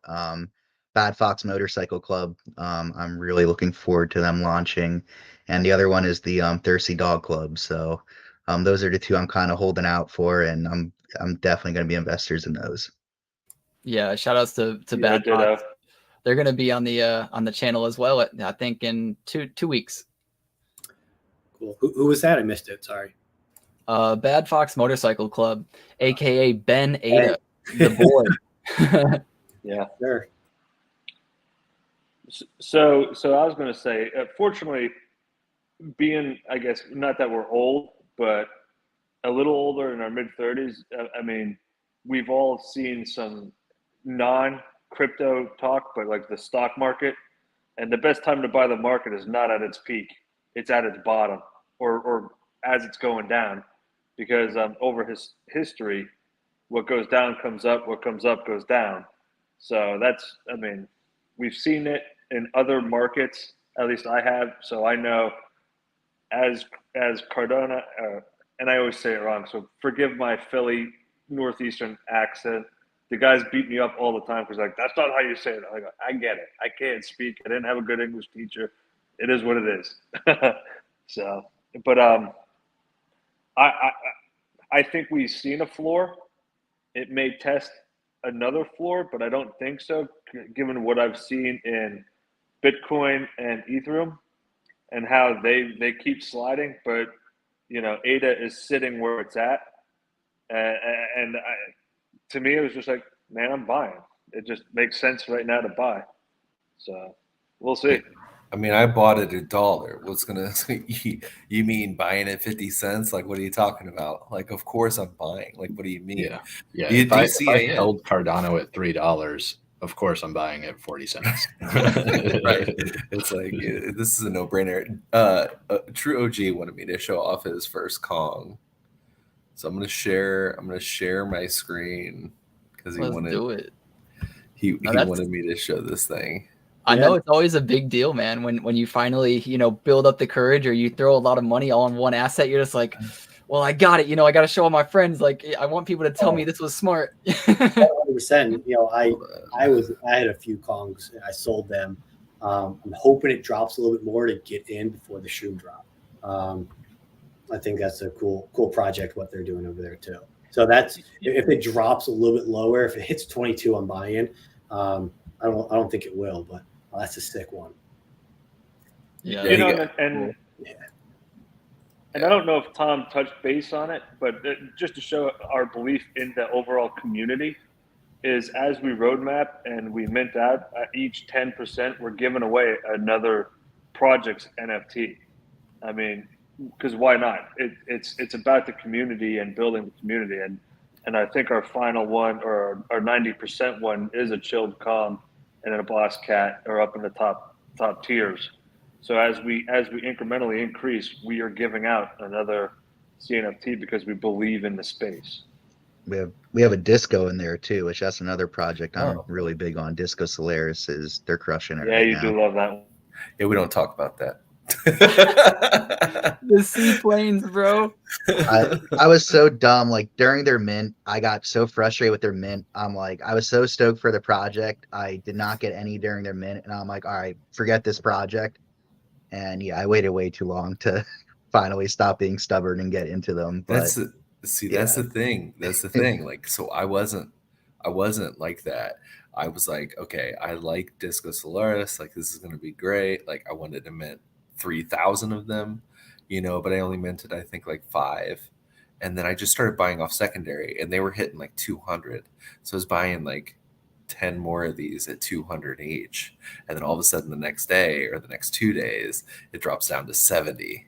And I'm shitting my pants because it's like, man, I bought, 10 of these at 200. I'm looking like a idiot, and now it's, it's all the same. Now it's you're doing whatever. all right. Yeah, we're okay. Did you hold all of them? I did. I held Okay. every single one of them. And you're still holding. Here's the thing. I try not to lose as much as possible. Like Cardoge puppies. Yeah, I lost on that one. I was out like 600 ADA. Okay. That kind of hurt. But yeah. So I was just like, man, I'm holding until, because I like the art. Like it was catchy, very, very catchy. And I really like them a lot. And so yeah, I still have a couple, but I'm just holding those. That's not a big deal. So yeah, that's where sometimes being stubborn can definitely, bite you. And it certainly did for me. It's just, for me, like if I have a bad minting experience, it almost ruins a project for me. And Disco is one of the few exceptions that I kind of came back around on, because I just love what they're doing with their project. It took me, unfortunately, way too long to get back into them, but I do have 2 right now, and I'm happy I at least have those. Yeah, for me, I minted 3 because I was on the whitelist, and then I got lucky with 1 more during public. I literally sat there in my chat and was just typing to people every once in a while, like, did you get any? No. And then I go right back to clicking seaplanes for like an hour. I did it for probably 2 hours. And then my dad came home and I told my dad, I was like, Dad, get on the computer and click on these seaplanes for as long as you can do it. If you get one, cool. If you don't worry about it. He's like, well, I make money. And I was like, if you get one. And he's like, all right. So he got one. And, we both sold all of ours except for I kept 1 just because I always like to keep 1 of every project because you never know. And in this case, it worked out. But 90% of the time, it would have actually been better to sell them all. But I kept 1. I still have that 1. But yeah, I just didn't think it would come back just because, we saw it happen with Soho. Soho was super hyped, like the most hyped we had seen almost ever at that time. And they messed up their mint and they never recovered. And there was like 2 or 3 other projects that the same thing happened to. So when I saw it starting to happen with Disco, I was just like, sell, like it's not coming back. But they owned their mistake. They came out with the Seaplanes game or whatever they had. And I really respect that. I respect when you can like be like, all right, we messed up. Seaplanes are funny, but like, hey, we'll make a game out of seaplanes, or they're just not going to let it define them, but they're going to own it as well. And I really respect that from their team. And I'm with you on that. Like just owning your mistakes and having that accountability is such a huge deal. I mean, another project around that time, Bright Pals, they had one of the worst mints I've ever experienced. And then anyone who was saying anything negative in their chat, they were giving timeouts to. So it's like, really, you guys are going to pretend like nothing bad happened here? And it's just, that makes a world of difference if a project can just say, hey, we screwed up here, we need to do better, and move forward from there.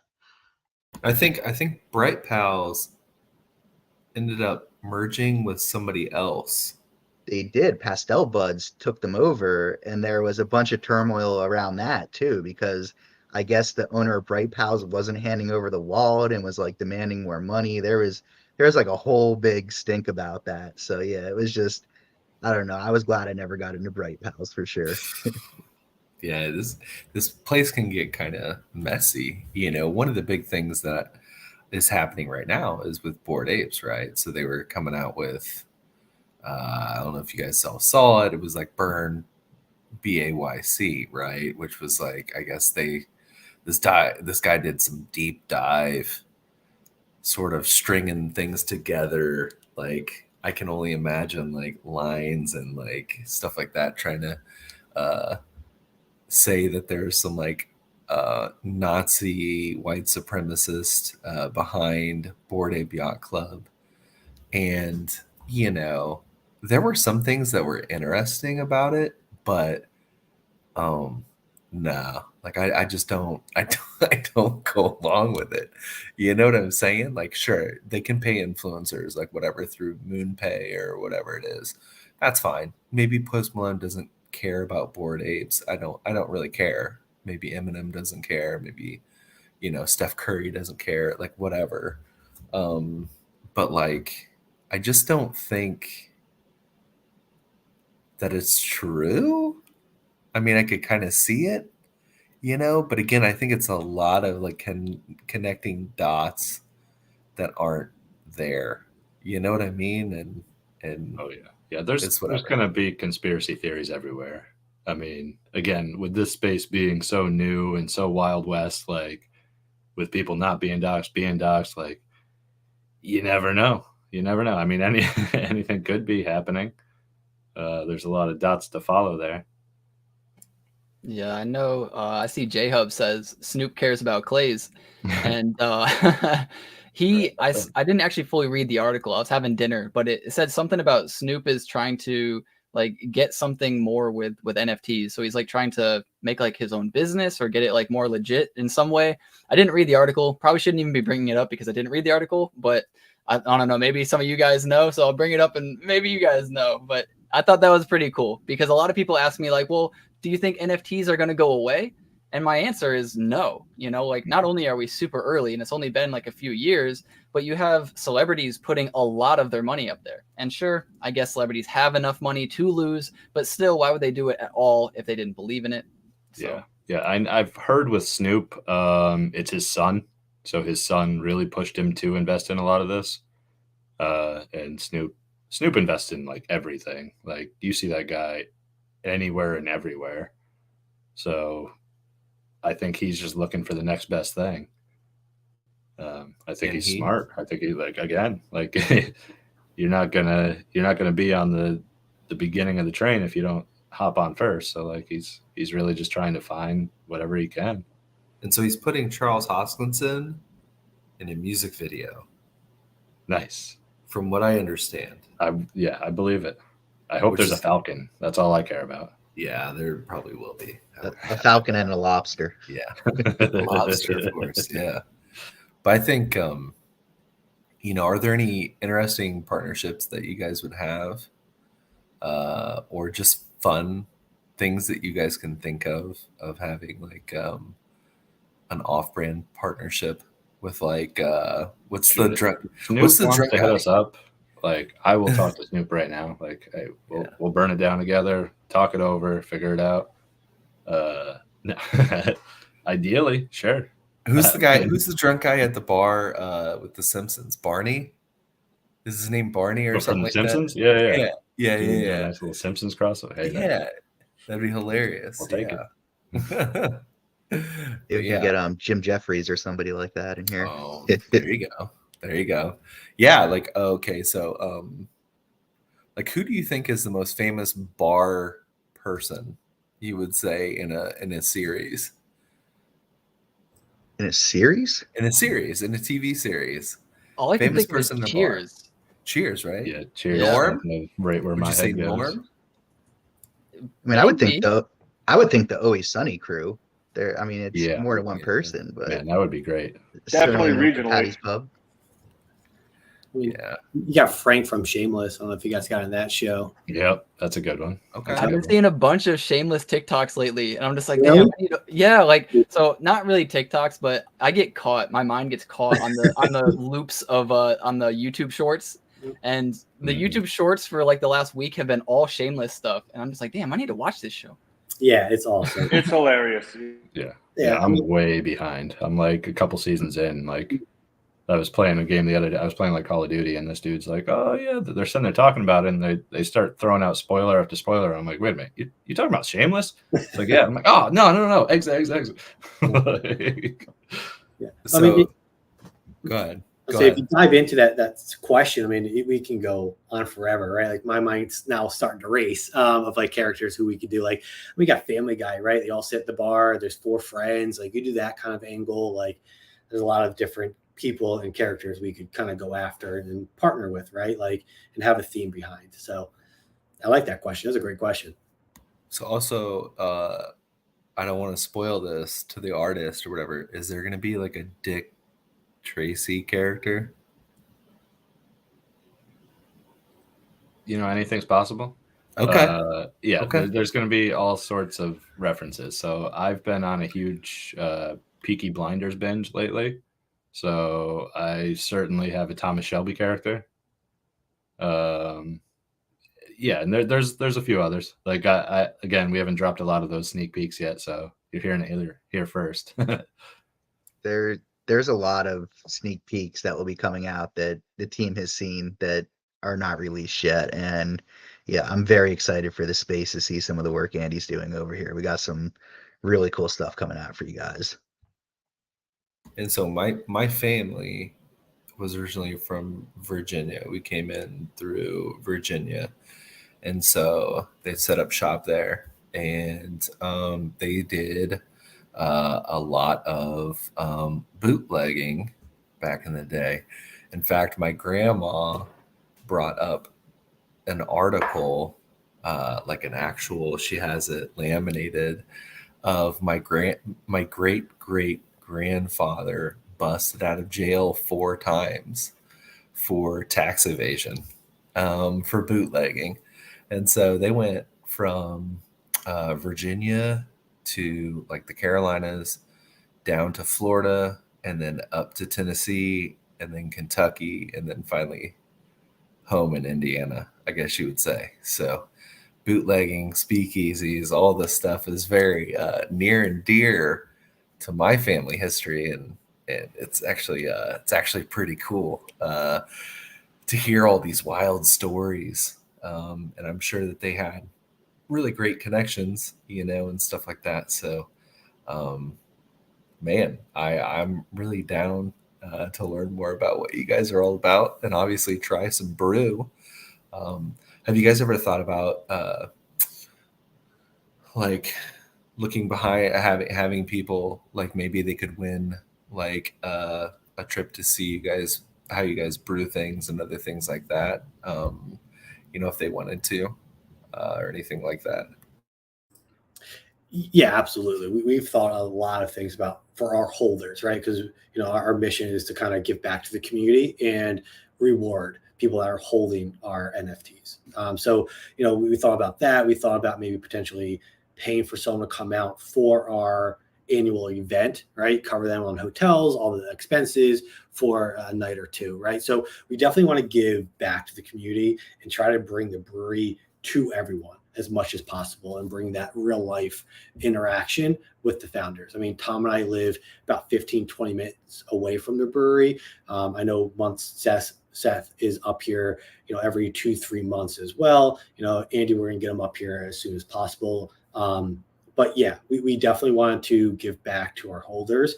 If it's something as 10% discount on our future events or whatever that looks like, we want to give people experience of a tour at the brewery, of how, start to finish, of how beer's made. Some people don't know. And it's a really cool process, to me at least. And that is a good experience to have with the holder.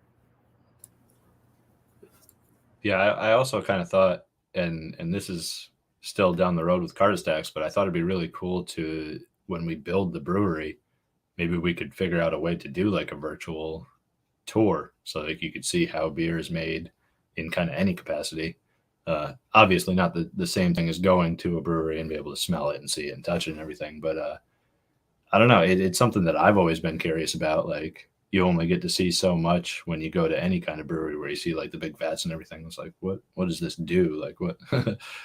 So it's going to be cool getting all the pieces. Obviously I'm doing the art for all of the different pieces and the virtual equipment. So yeah, I get to learn along with the community. It's cool. That's awesome. That was actually what I was just about to ask. I was going to say, like, what about like a virtual, walkthrough or a YouTube channel or a series that you guys developed to kind of, I guess, keep people up to date on what your daily lives are like? Yeah, I mean, we have a YouTube channel already up and running. I mean, it's only music right now, but we do want to bring that channel and really bring it with the community itself. The daily aspect is interesting. I didn't think about that in regards to like, day-to-day operations aspect. But we are going to be using our channel more and more as we grow and develop as a project. Yeah, maybe daily is a bit much, but Right. maybe like a weekly thing, Yes. or monthly thing or something, just so, people like to be engaged with the project and what's happening. And, I've been thinking about this as far as artists, you know, people who try to do only art.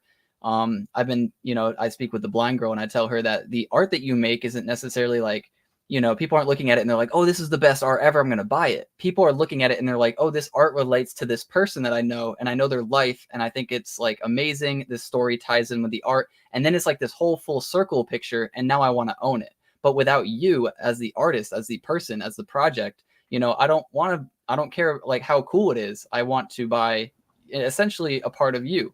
So I think that knowing who the people are adds that much more value to the NFT. Yeah, you are 100% correct on that. I've been an artist my whole life, and I was pretty much an introvert. I pretty much still am, but like I didn't do any conventions or anything, and like it was really hard for me to sell anything because they're just buying the art. When I finally started, so my journey started in comic books. I started my own comic book 10 years ago. And I started selling it at comic conventions, just kind of around my area. And that's when you start actually getting sales, is making connections with people. Like, people care about you, they care about your story, like why you created the art in the first place. So yeah, no, you're 100% right on that. People want to buy the artist in that capacity, but with us, I mean, I think we have the next level. Like, you're buying the art from the artist because I'm part of the team, and you're buying it from an actual brand. Like, we are a company. We're treating this as a business. Like, we're not going anywhere. Like, if this doesn't mint out, like, we're still doing everything that we say that we're going to do. So yeah, no, I totally. And then to Andy's point real quick, I mean, he did mention that we are a brand, right? If you look at our Discord logo, right, it's not an NFT. We strategically placed a logo because we want to be a brand. Like, yes, Stank Apes is going to be our OG, but we're thinking, 4 or 5 years from now, 6 years from now, of like, what does this overall, we call it SaaS, right? Like Stank Ape SpeakEasy look like? That's why we came up with that logo. It's because we will, down the road, my vision is to really grow this and grow the community and brand itself.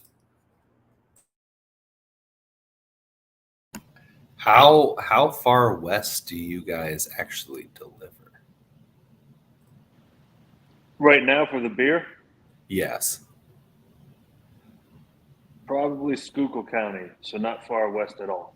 Okay. Central PA. Okay. But that's more on a logistical thing. As the particular brewery, I mean, the brewery is only 3 years old. So as that grows and we continue to grow, we will look for a distribution brand to help push that logistically further. Okay. But that in and itself is a phase that we're working with outside of the SaaS team here. And then the CBD seltzer, that's nationwide. Okay. Yeah. So, like I said, logistically and legal wise, the beer is just within the PA area. But for the CBD seltzer, that will be nationwide. Yeah, that's we've already shipped that cross country. So that's something that's not, you just go to the website, put your order in, and it goes out for the seltzer. But like Chris said, a lot of the beer, and it goes back to your prohibition days. Don't get me wrong. I may or may not have bootlegged some Yingling lager as far as Kansas when I lived in Kansas for a couple of years before it made it on its own. Just saying. So we aren't opposed to that if one of us is going that direction and we hit the brewery. However, it's tough because our license is only for the state of Pennsylvania right now.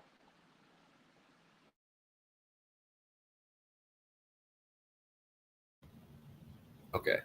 And so what's your most famous brew as of right now? And then what would you pair it with?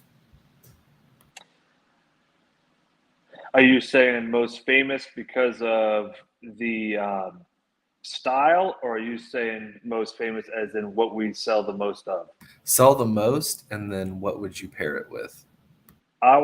We sell the most right now, probably one of our New England IPAs, but I think that's more because it was the style of beer for the last 2 years.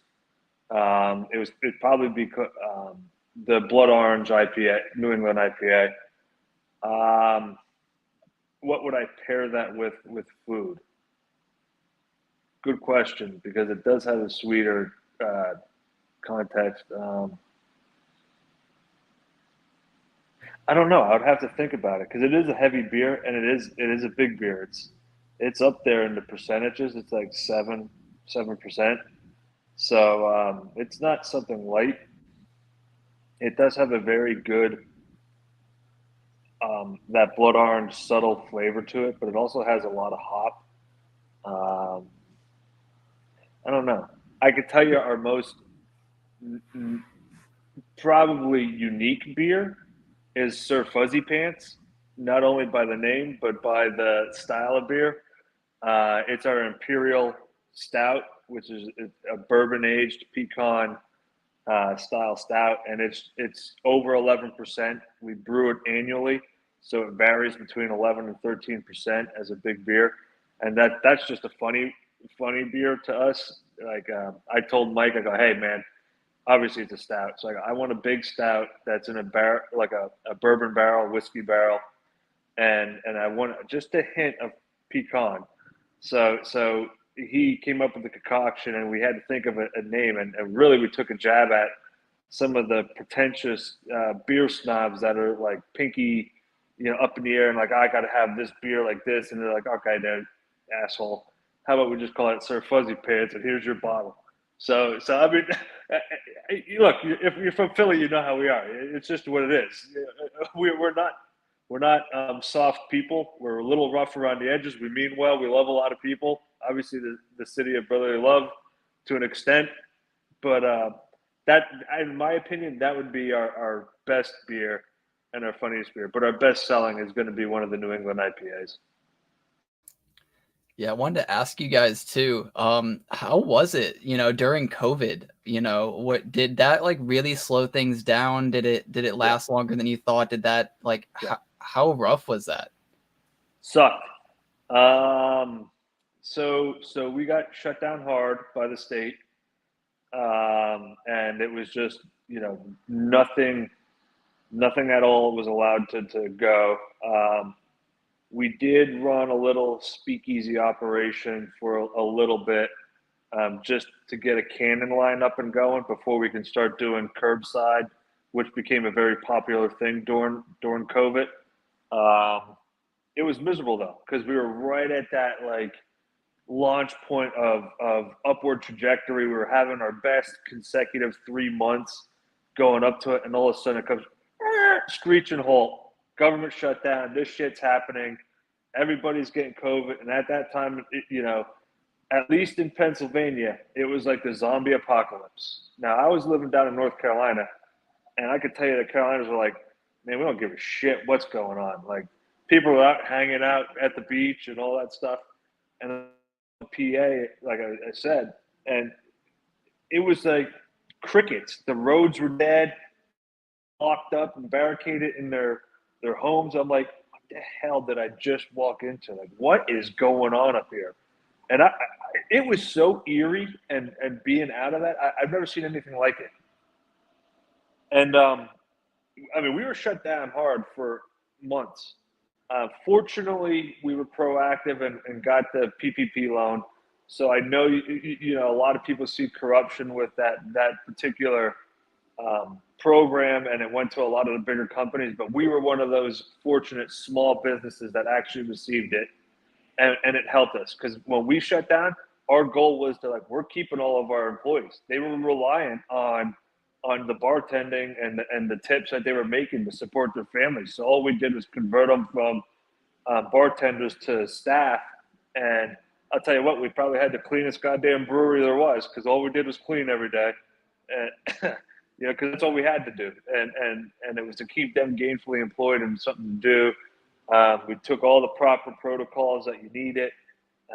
As a brewery, you already have a lot of chemicals that do a decontamination, because any bacterial strain will completely mess up a beer and spoil a beer.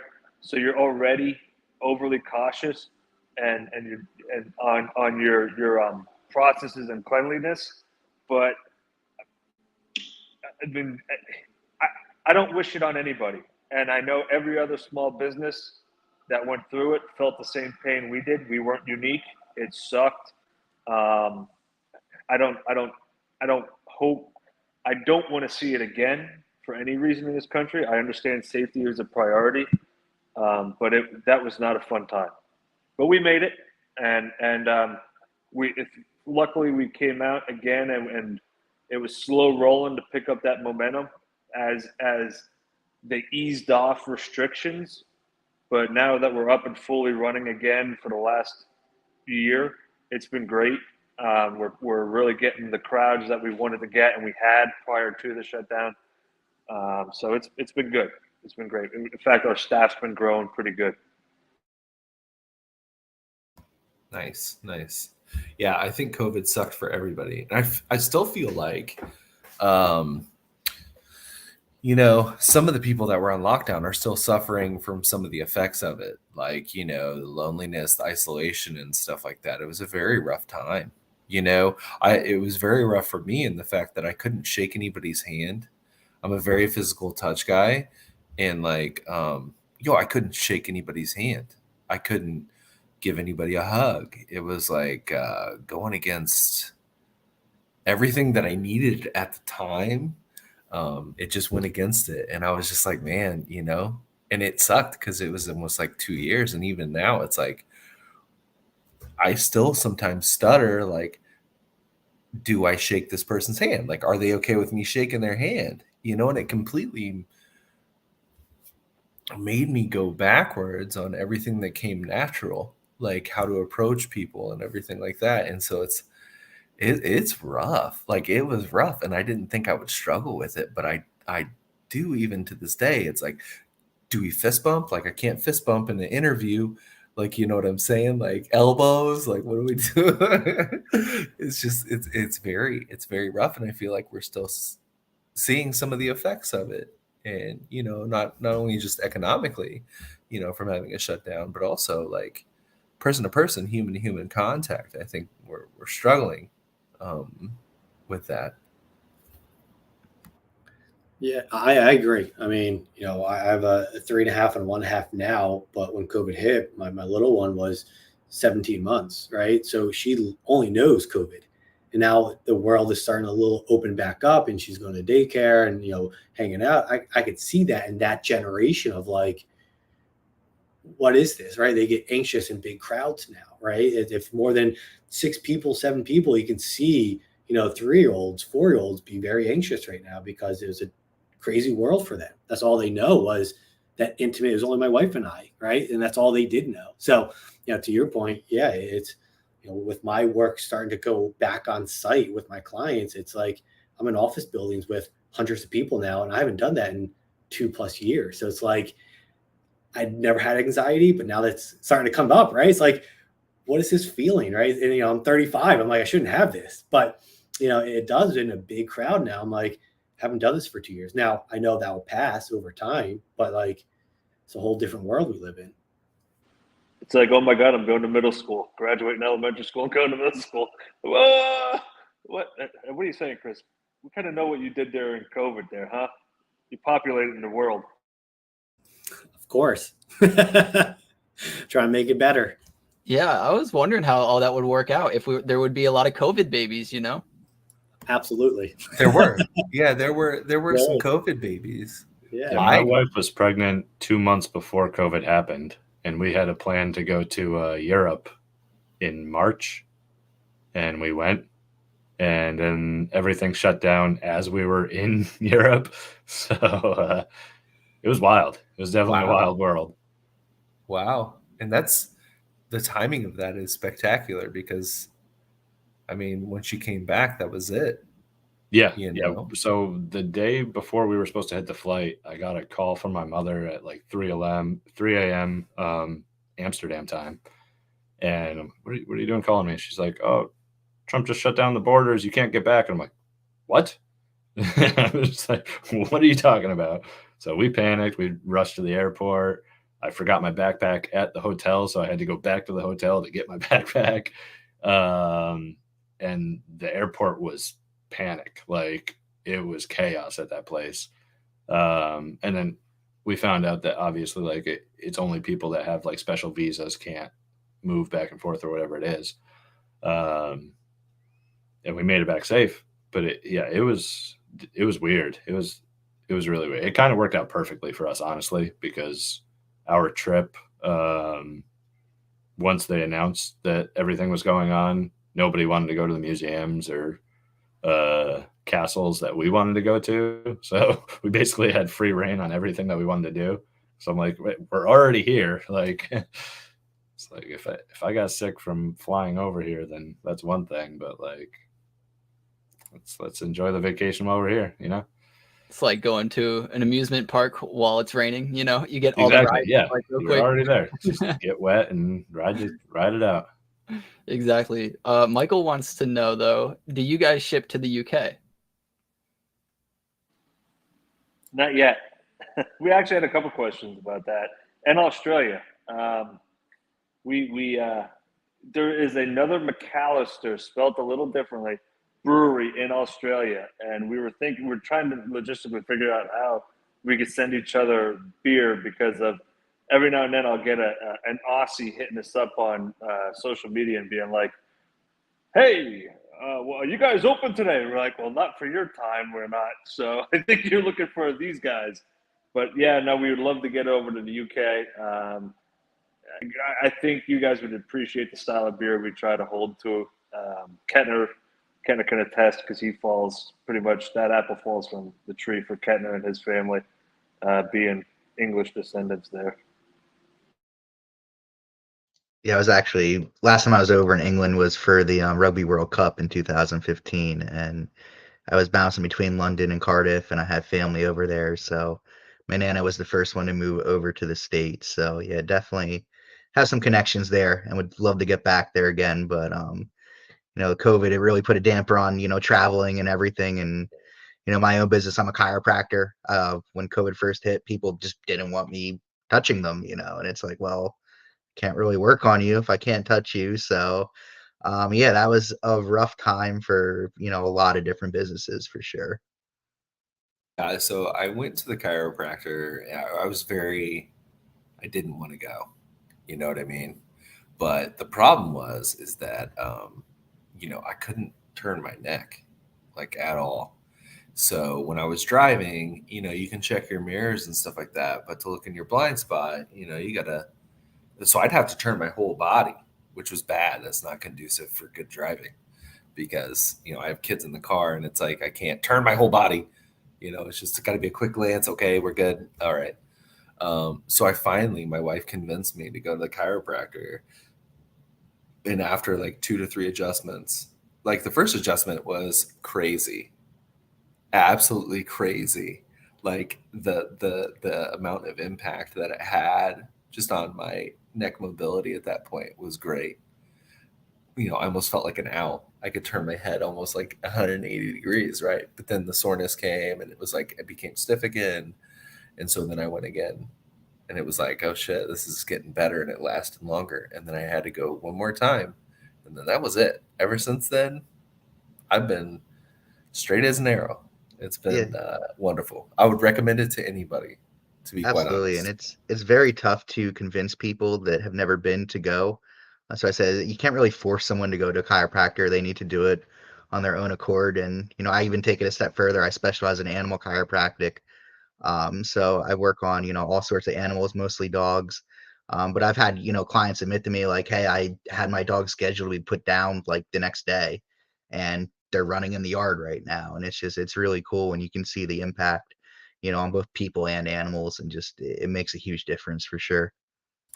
Yeah, I've personally, I used to play baseball, and I don't know if you guys know anything about baseball, but I was playing second base and trying to practice double plays with the guy at shortstop. So shortstop would run to second. I would try to flip him the ball with my glove, trying to do that cool thing. I was trying to show off, be a little neat. And I like lifted up my head one time, like while doing it, just in a weird motion. And it just like, I just felt something. It was like tick, and then just black. Like I just like didn't black out. Like I was aware, but I couldn't see anything. And I just like could not move my neck. It was really painful. And it was like that for like a week to 2 weeks. I just could not move my neck. And so I went to a chiropractor the like second day, and he was like, yeah, you're going to have to come back though. You're too tight. Like you won't let me move your head. And I was like, dude, I need to be like this for a week. And he was like, yeah. And so I was like, all right. And I came back to him, and he was like, okay, this is a little bit better. And he started doing this with his hands to like kind of move your neck, to see like how much, because you don't want to do it like just ta. If you're stiff, you'll mess up pretty bad. So I guess I was ready, and I was super nervous. And he's like, all right, you ready? And didn't let me finish. He just went ta. And like, it was like, coo. And I was back. I was like, whoa. And like, I could move my neck fully, no pain, instantly fixed. Like 2 weeks of like this, like hesitating to move my neck, like instant fix. It blew my mind. Chiropractic is like, yeah, I vouch for it 100%. Yeah, so I was actually never even adjusted myself till I got to school. It was kind of a backup for physical therapy, and I was playing rugby for about 5 years before then at the time, and yeah, it was like somebody just cut my traps off of my body. It was that much looser, and yeah, I was hooked. I'm like, yeah, this is definitely for me. So yeah, it's amazing the difference it makes. Yeah, I'll say the other thing too is I played a lot of video games. I play a little bit now too, but I used to play a lot of Smash Brothers Melee, which is just like really technical. You got to press a lot of buttons really quick. It's horrible for your tendons. You shouldn't do it. But I was addicted, and I love doing it. So my arm, it got like really, really tight to where like I couldn't bend my wrist. Like, let's see if I can. It was like this. I like, couldn't bend it past that. Now I could go all the way down, but it was pretty bad. And I went to acupuncturist because it was the only place that was really willing to like try to help me. And they stuck needles in like my leg, like one in my forehead, and then like one in like my other arm or something. And he was like, all right, try to bend your wrist now. And it just flopped. It just like flopped forward, like with ease. And I was like, you didn't even put a needle in this arm. Like, how does that work? And he was just like smiling. And, he was this big buff dude, and he was just smiling. And I laid like that. And dude, it felt like I was high. Like I was laying down, just like looking at the ceiling with all these needles in my body. And it was like an out of body experience. It felt incredible. And when I was done, the effects of like no pain in my arm lasted for like 6 months. So if you guys have any sort of pains and you haven't tried it, I would definitely try it.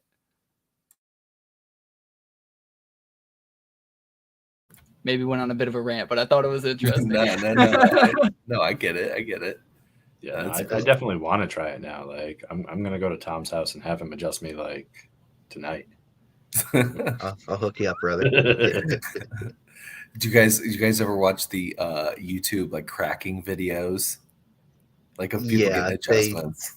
That gives people a misconception for sure. They do some wild, like I saw one where it was like an Asian place, and like so one guy was on his back with his knees bent. The girl was like hunched over his back, and then another Asian dude like jumped on top like of her pelvis. And I'm like, people think this is chiropractic.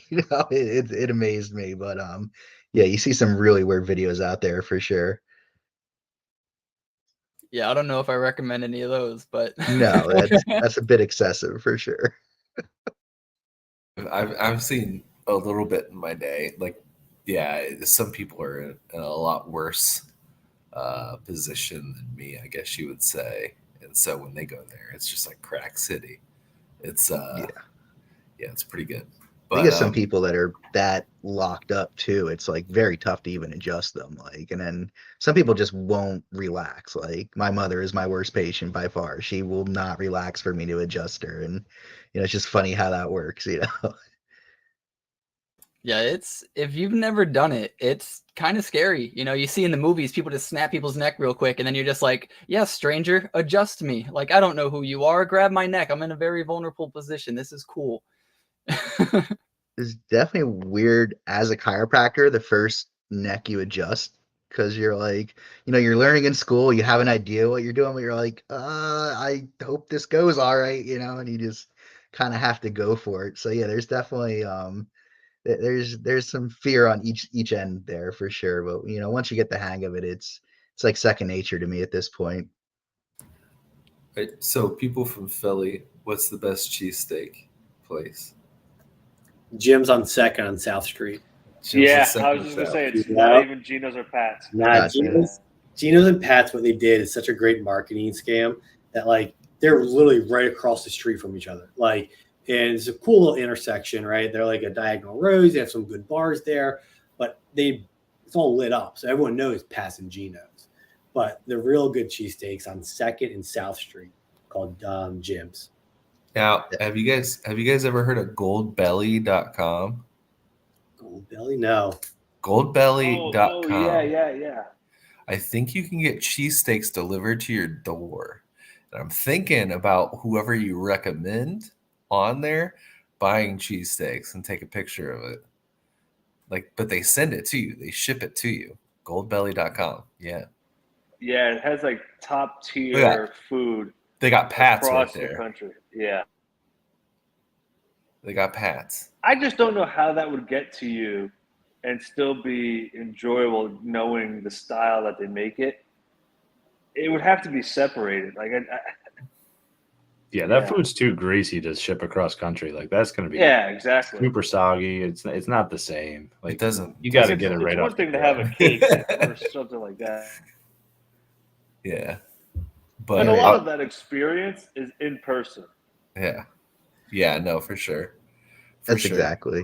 Because like I literally just have buddies from out of town come in last weekend and they're like, we want to go to Geno's. I'm like, all right, guys, we'll go to Geno's. And it was like, so subpar.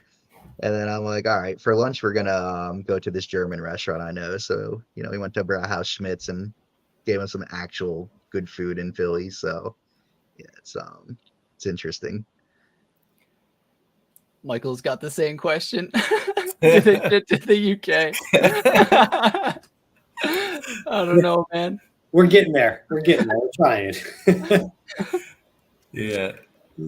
The first one that we could would probably be Sir Fuzzy Pants because that's a 22-ounce bomber bottle. And, we're getting there.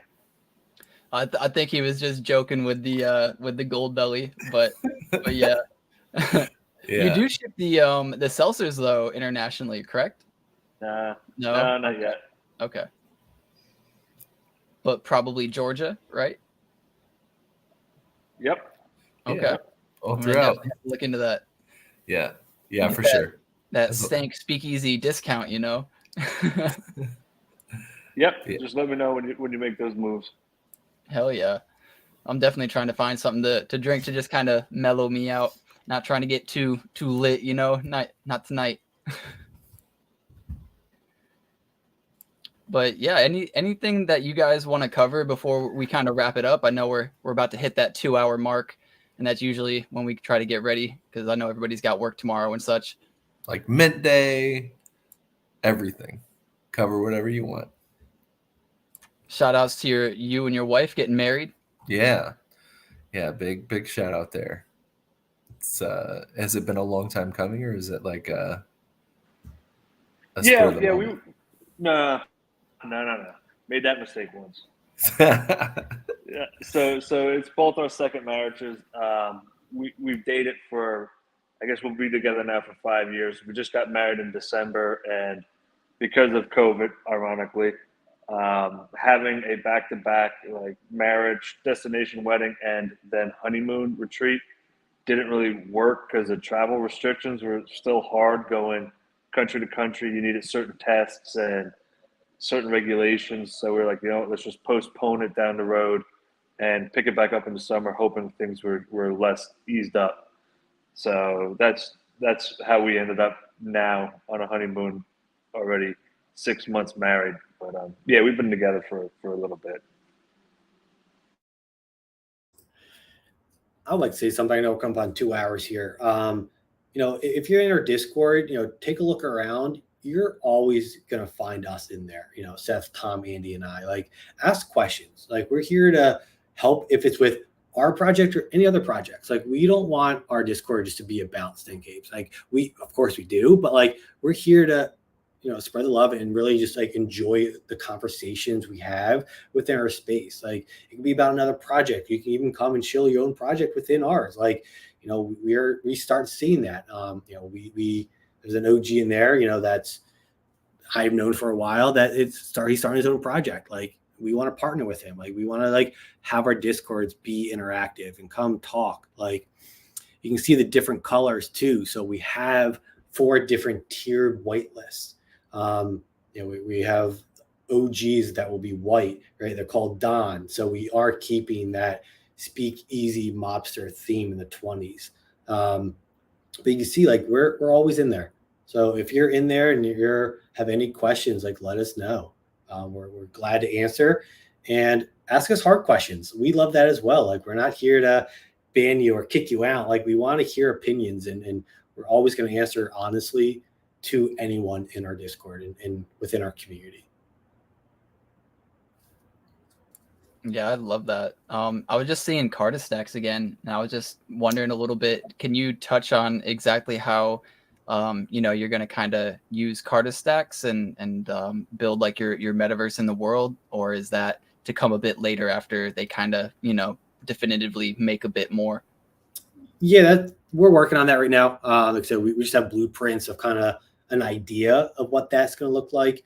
Like I said, they did give us a whole floor. So anything in this realm is going to be announcements through them. So with this partnership, they have a channel in our Discord. You can always go to theirs. We have a channel within their Discord as well too. But we're going to keep our theme.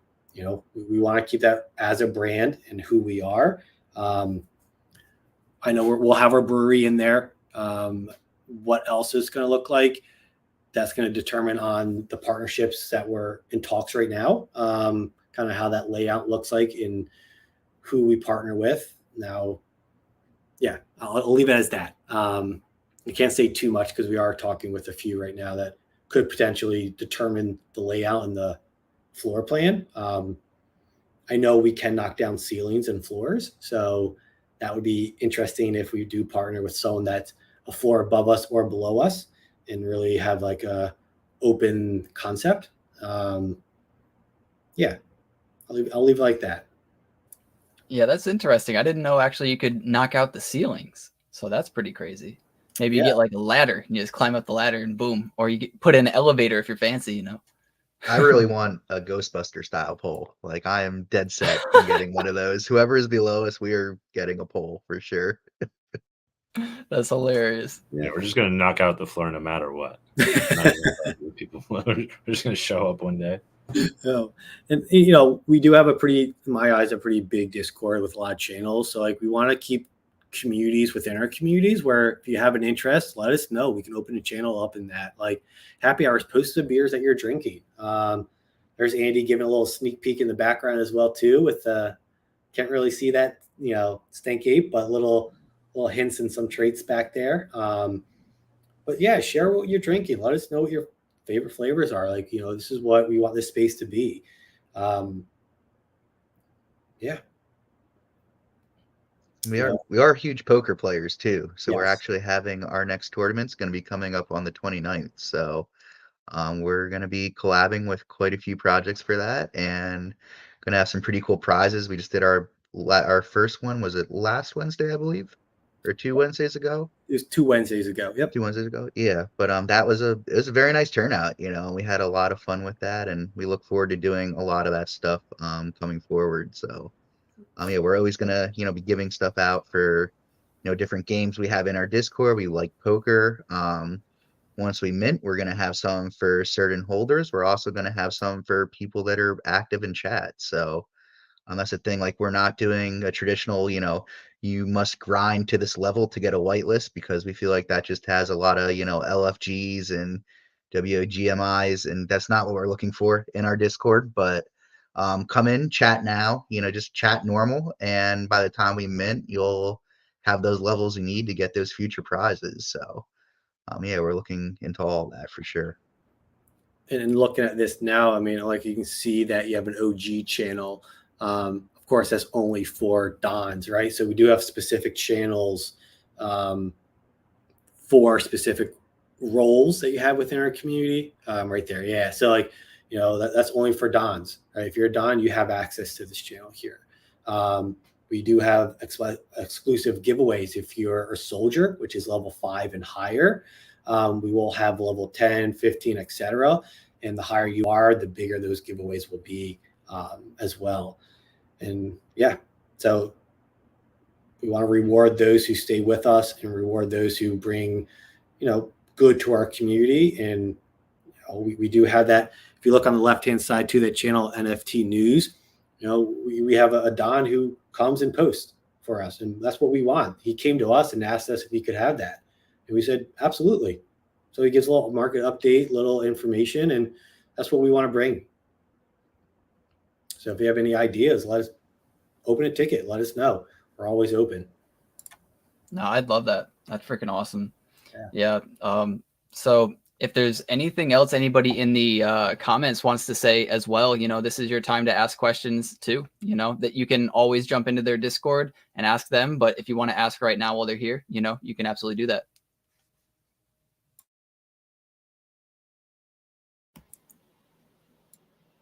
But yeah, thank you for coming on though. It was definitely eye-opening experience. Very cool. Again, do you know when is the mint happening? Do you know? So we have an idea as a team, but we want to hit some certain metrics. We want to we have a couple things in the pipeline. We want to, you know, in terms of interviews, in terms of partnerships that we want to get out there first. We're definitely not rushing anything. Like we want to make sure the market's right. We want to make sure our timing's right. And then, you know, we want to have a flawless mint. We're going to be using, you know, a company that, you know, is well known in the space, and, you know, they've done some super awesome, super easy mints with no issues whatsoever. And that's what we're looking for as well. So, you know, we may come down to we're ready to mint and we may need to wait an extra week or two depending on their schedule, but we're coordinating all that, and, you know, we're going to just make sure everything goes exactly as planned for that.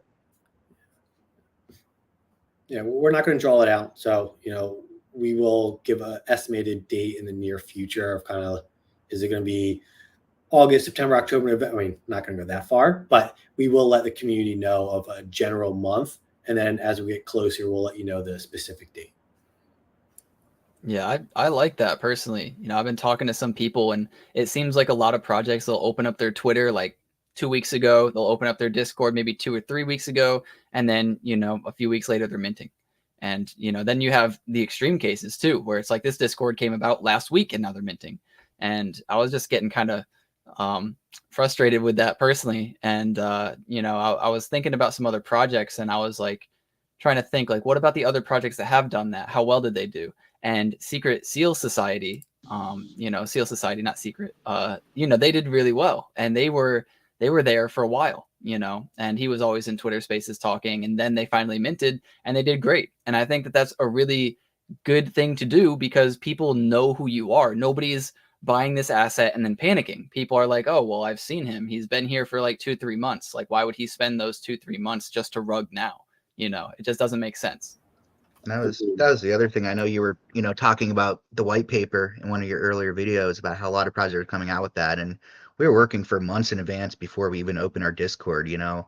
I know a lot of projects say, oh, we, you know, they barely have anything in their roadmap, and they're like, oh, we want to under promise, over deliver. It's like, do you really, or you just don't have any idea what you're going to do yet and trying to get a quick mint out? Like, we wanted everybody to know exactly what we have planned. You know, we have a website, we have a white paper, we're doxed. We wanted to make sure we had everything lined up for everyone to see exactly what we're doing. 100%. Yeah, time combined with a docs, it's just, that makes me really comfortable. You know, I know a lot of other people would be like, well, they still need to have this and that. It's like, I get it, they do, but they're also here showing their face, giving me their time. And that personally is a lot more than a promise, a roadmap, or even art. So yeah, I really do appreciate your guys' time. We appreciate you guys hosting us and having us here. I mean, I've been following you for quite a while now, and it's kind of surreal to be on something like this, right? Like it's pretty cool for us, and especially me. Like, I never thought 6 months ago, 7 months ago that I'll be doing this, like interviewing live and on someone like yours channel and your platform. So thank you for allowing us to use your platform to kind of talk about our project and what we're going to bring to the CNFT space and our vision. Absolutely. I mean, you guys have been in the Discord for the longest time. You've been huge supporters of me back when I was really small. So, I really appreciate you guys. You helped me grow. And if I can reciprocate that a little bit, awesome. Yeah. Andy, what is your favorite scene from Dawn of the Dead? The opening scene. I mean, scene. Okay. Dude, with the little girl, when she she's standing in the doorway and she's really numb, and then like, oh, sweetie, what's wrong? And then she just runs at him. Yeah. Dude, that's intense. And then like the wife like falls back into the bathtub and hits her head. Like, yep. That whole movie's fantastic. Like, yeah, I saw it. I saw it twice in theaters. One of my favorite I was ones, working at a theater when it came out. Yeah. One of the things when they were holding up the signs of who to snipe next. Yeah. And it was like Jay Leno. And they had to snipe the guy who looked like Jay Leno. It was great. It was absolutely excellent. That movie is such a good I heard Zack Snyder, not to kind of go off on a rant, but he was talking about doing another Dawn of the Dead type movie. And then he was also going to do some other kind of like horror stuff, which he hasn't done a lot of. So I'm excited to see that for sure. Because he does mainly like superhero stuff. He did like Batman, Superman. Didn't Zack Snyder, didn't he just come out with a Netflix zombie movie in Vegas? Yeah, it wasn't connected. No, it was. So maybe that might be where I got the thought from. But it was good. It wasn't Dawn of the Dead material at all. Not even close. No, but it was cool. It was basically like an action movie for zombies. Is really what it came down to. Is it Army of the Dead? Yeah, it was Army of the Dead. Dave Bautista. Okay. Yep.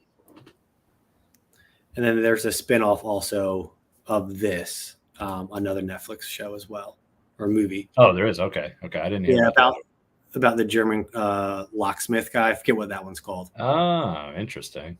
But yeah, it was pretty interesting. It was good. It was enjoyable. I'll say that. If you have time to watch it, I would definitely throw it on. It was enjoyable to watch. Okay. Sorry, I just saw your poster and I was like, I love that movie. Oh, you're good. No, I was working as a movie projectionist when that came out, so I was still doing like the reel-to-reel stuff, which was really cool to learn. But yeah, since I was projectionist, I had first dibs on any posters that came out. But so you can't poster. you can't tell us the secrets behind the popcorn. Is that correct? No. Because I can't say anything. Speak easy, man. Speak easy. Yeah, I gotcha. I heard. Hey, I'm gonna say something. No, it comes down to peanut oil. That's really what it is. Peanut oil or coconut oil, right? Yeah. So we have like this thing called a stir crazy. So you put your oil down at the bottom and it heats up and it's on this element and then it spins, and then it makes it coconut oil. It gives the same texture. It is amazing. Mm-hmm. So buttered flavored coconut oil. If you can do it, it'll change the popcorn game for you. Yeah. My dad's got one of those homemade popcorn things you put in the kernels and it just pops out. There's no salt, no butter. So you definitely got to put the butter in the microwave and drench it to make it unhealthy for you. That's what makes it the best. That's of course. Yeah. Sorry. Nah, you're good. But yeah, I'm gonna wrap it up here, guys. I really do appreciate you guys coming on. And if anybody wants to follow them, I do have their socials in the description below. So definitely go check them out. And remember to get outside, see your family, see your friends, because we are here to make more money so we can spend more time with them. Until next time, guys. Peace.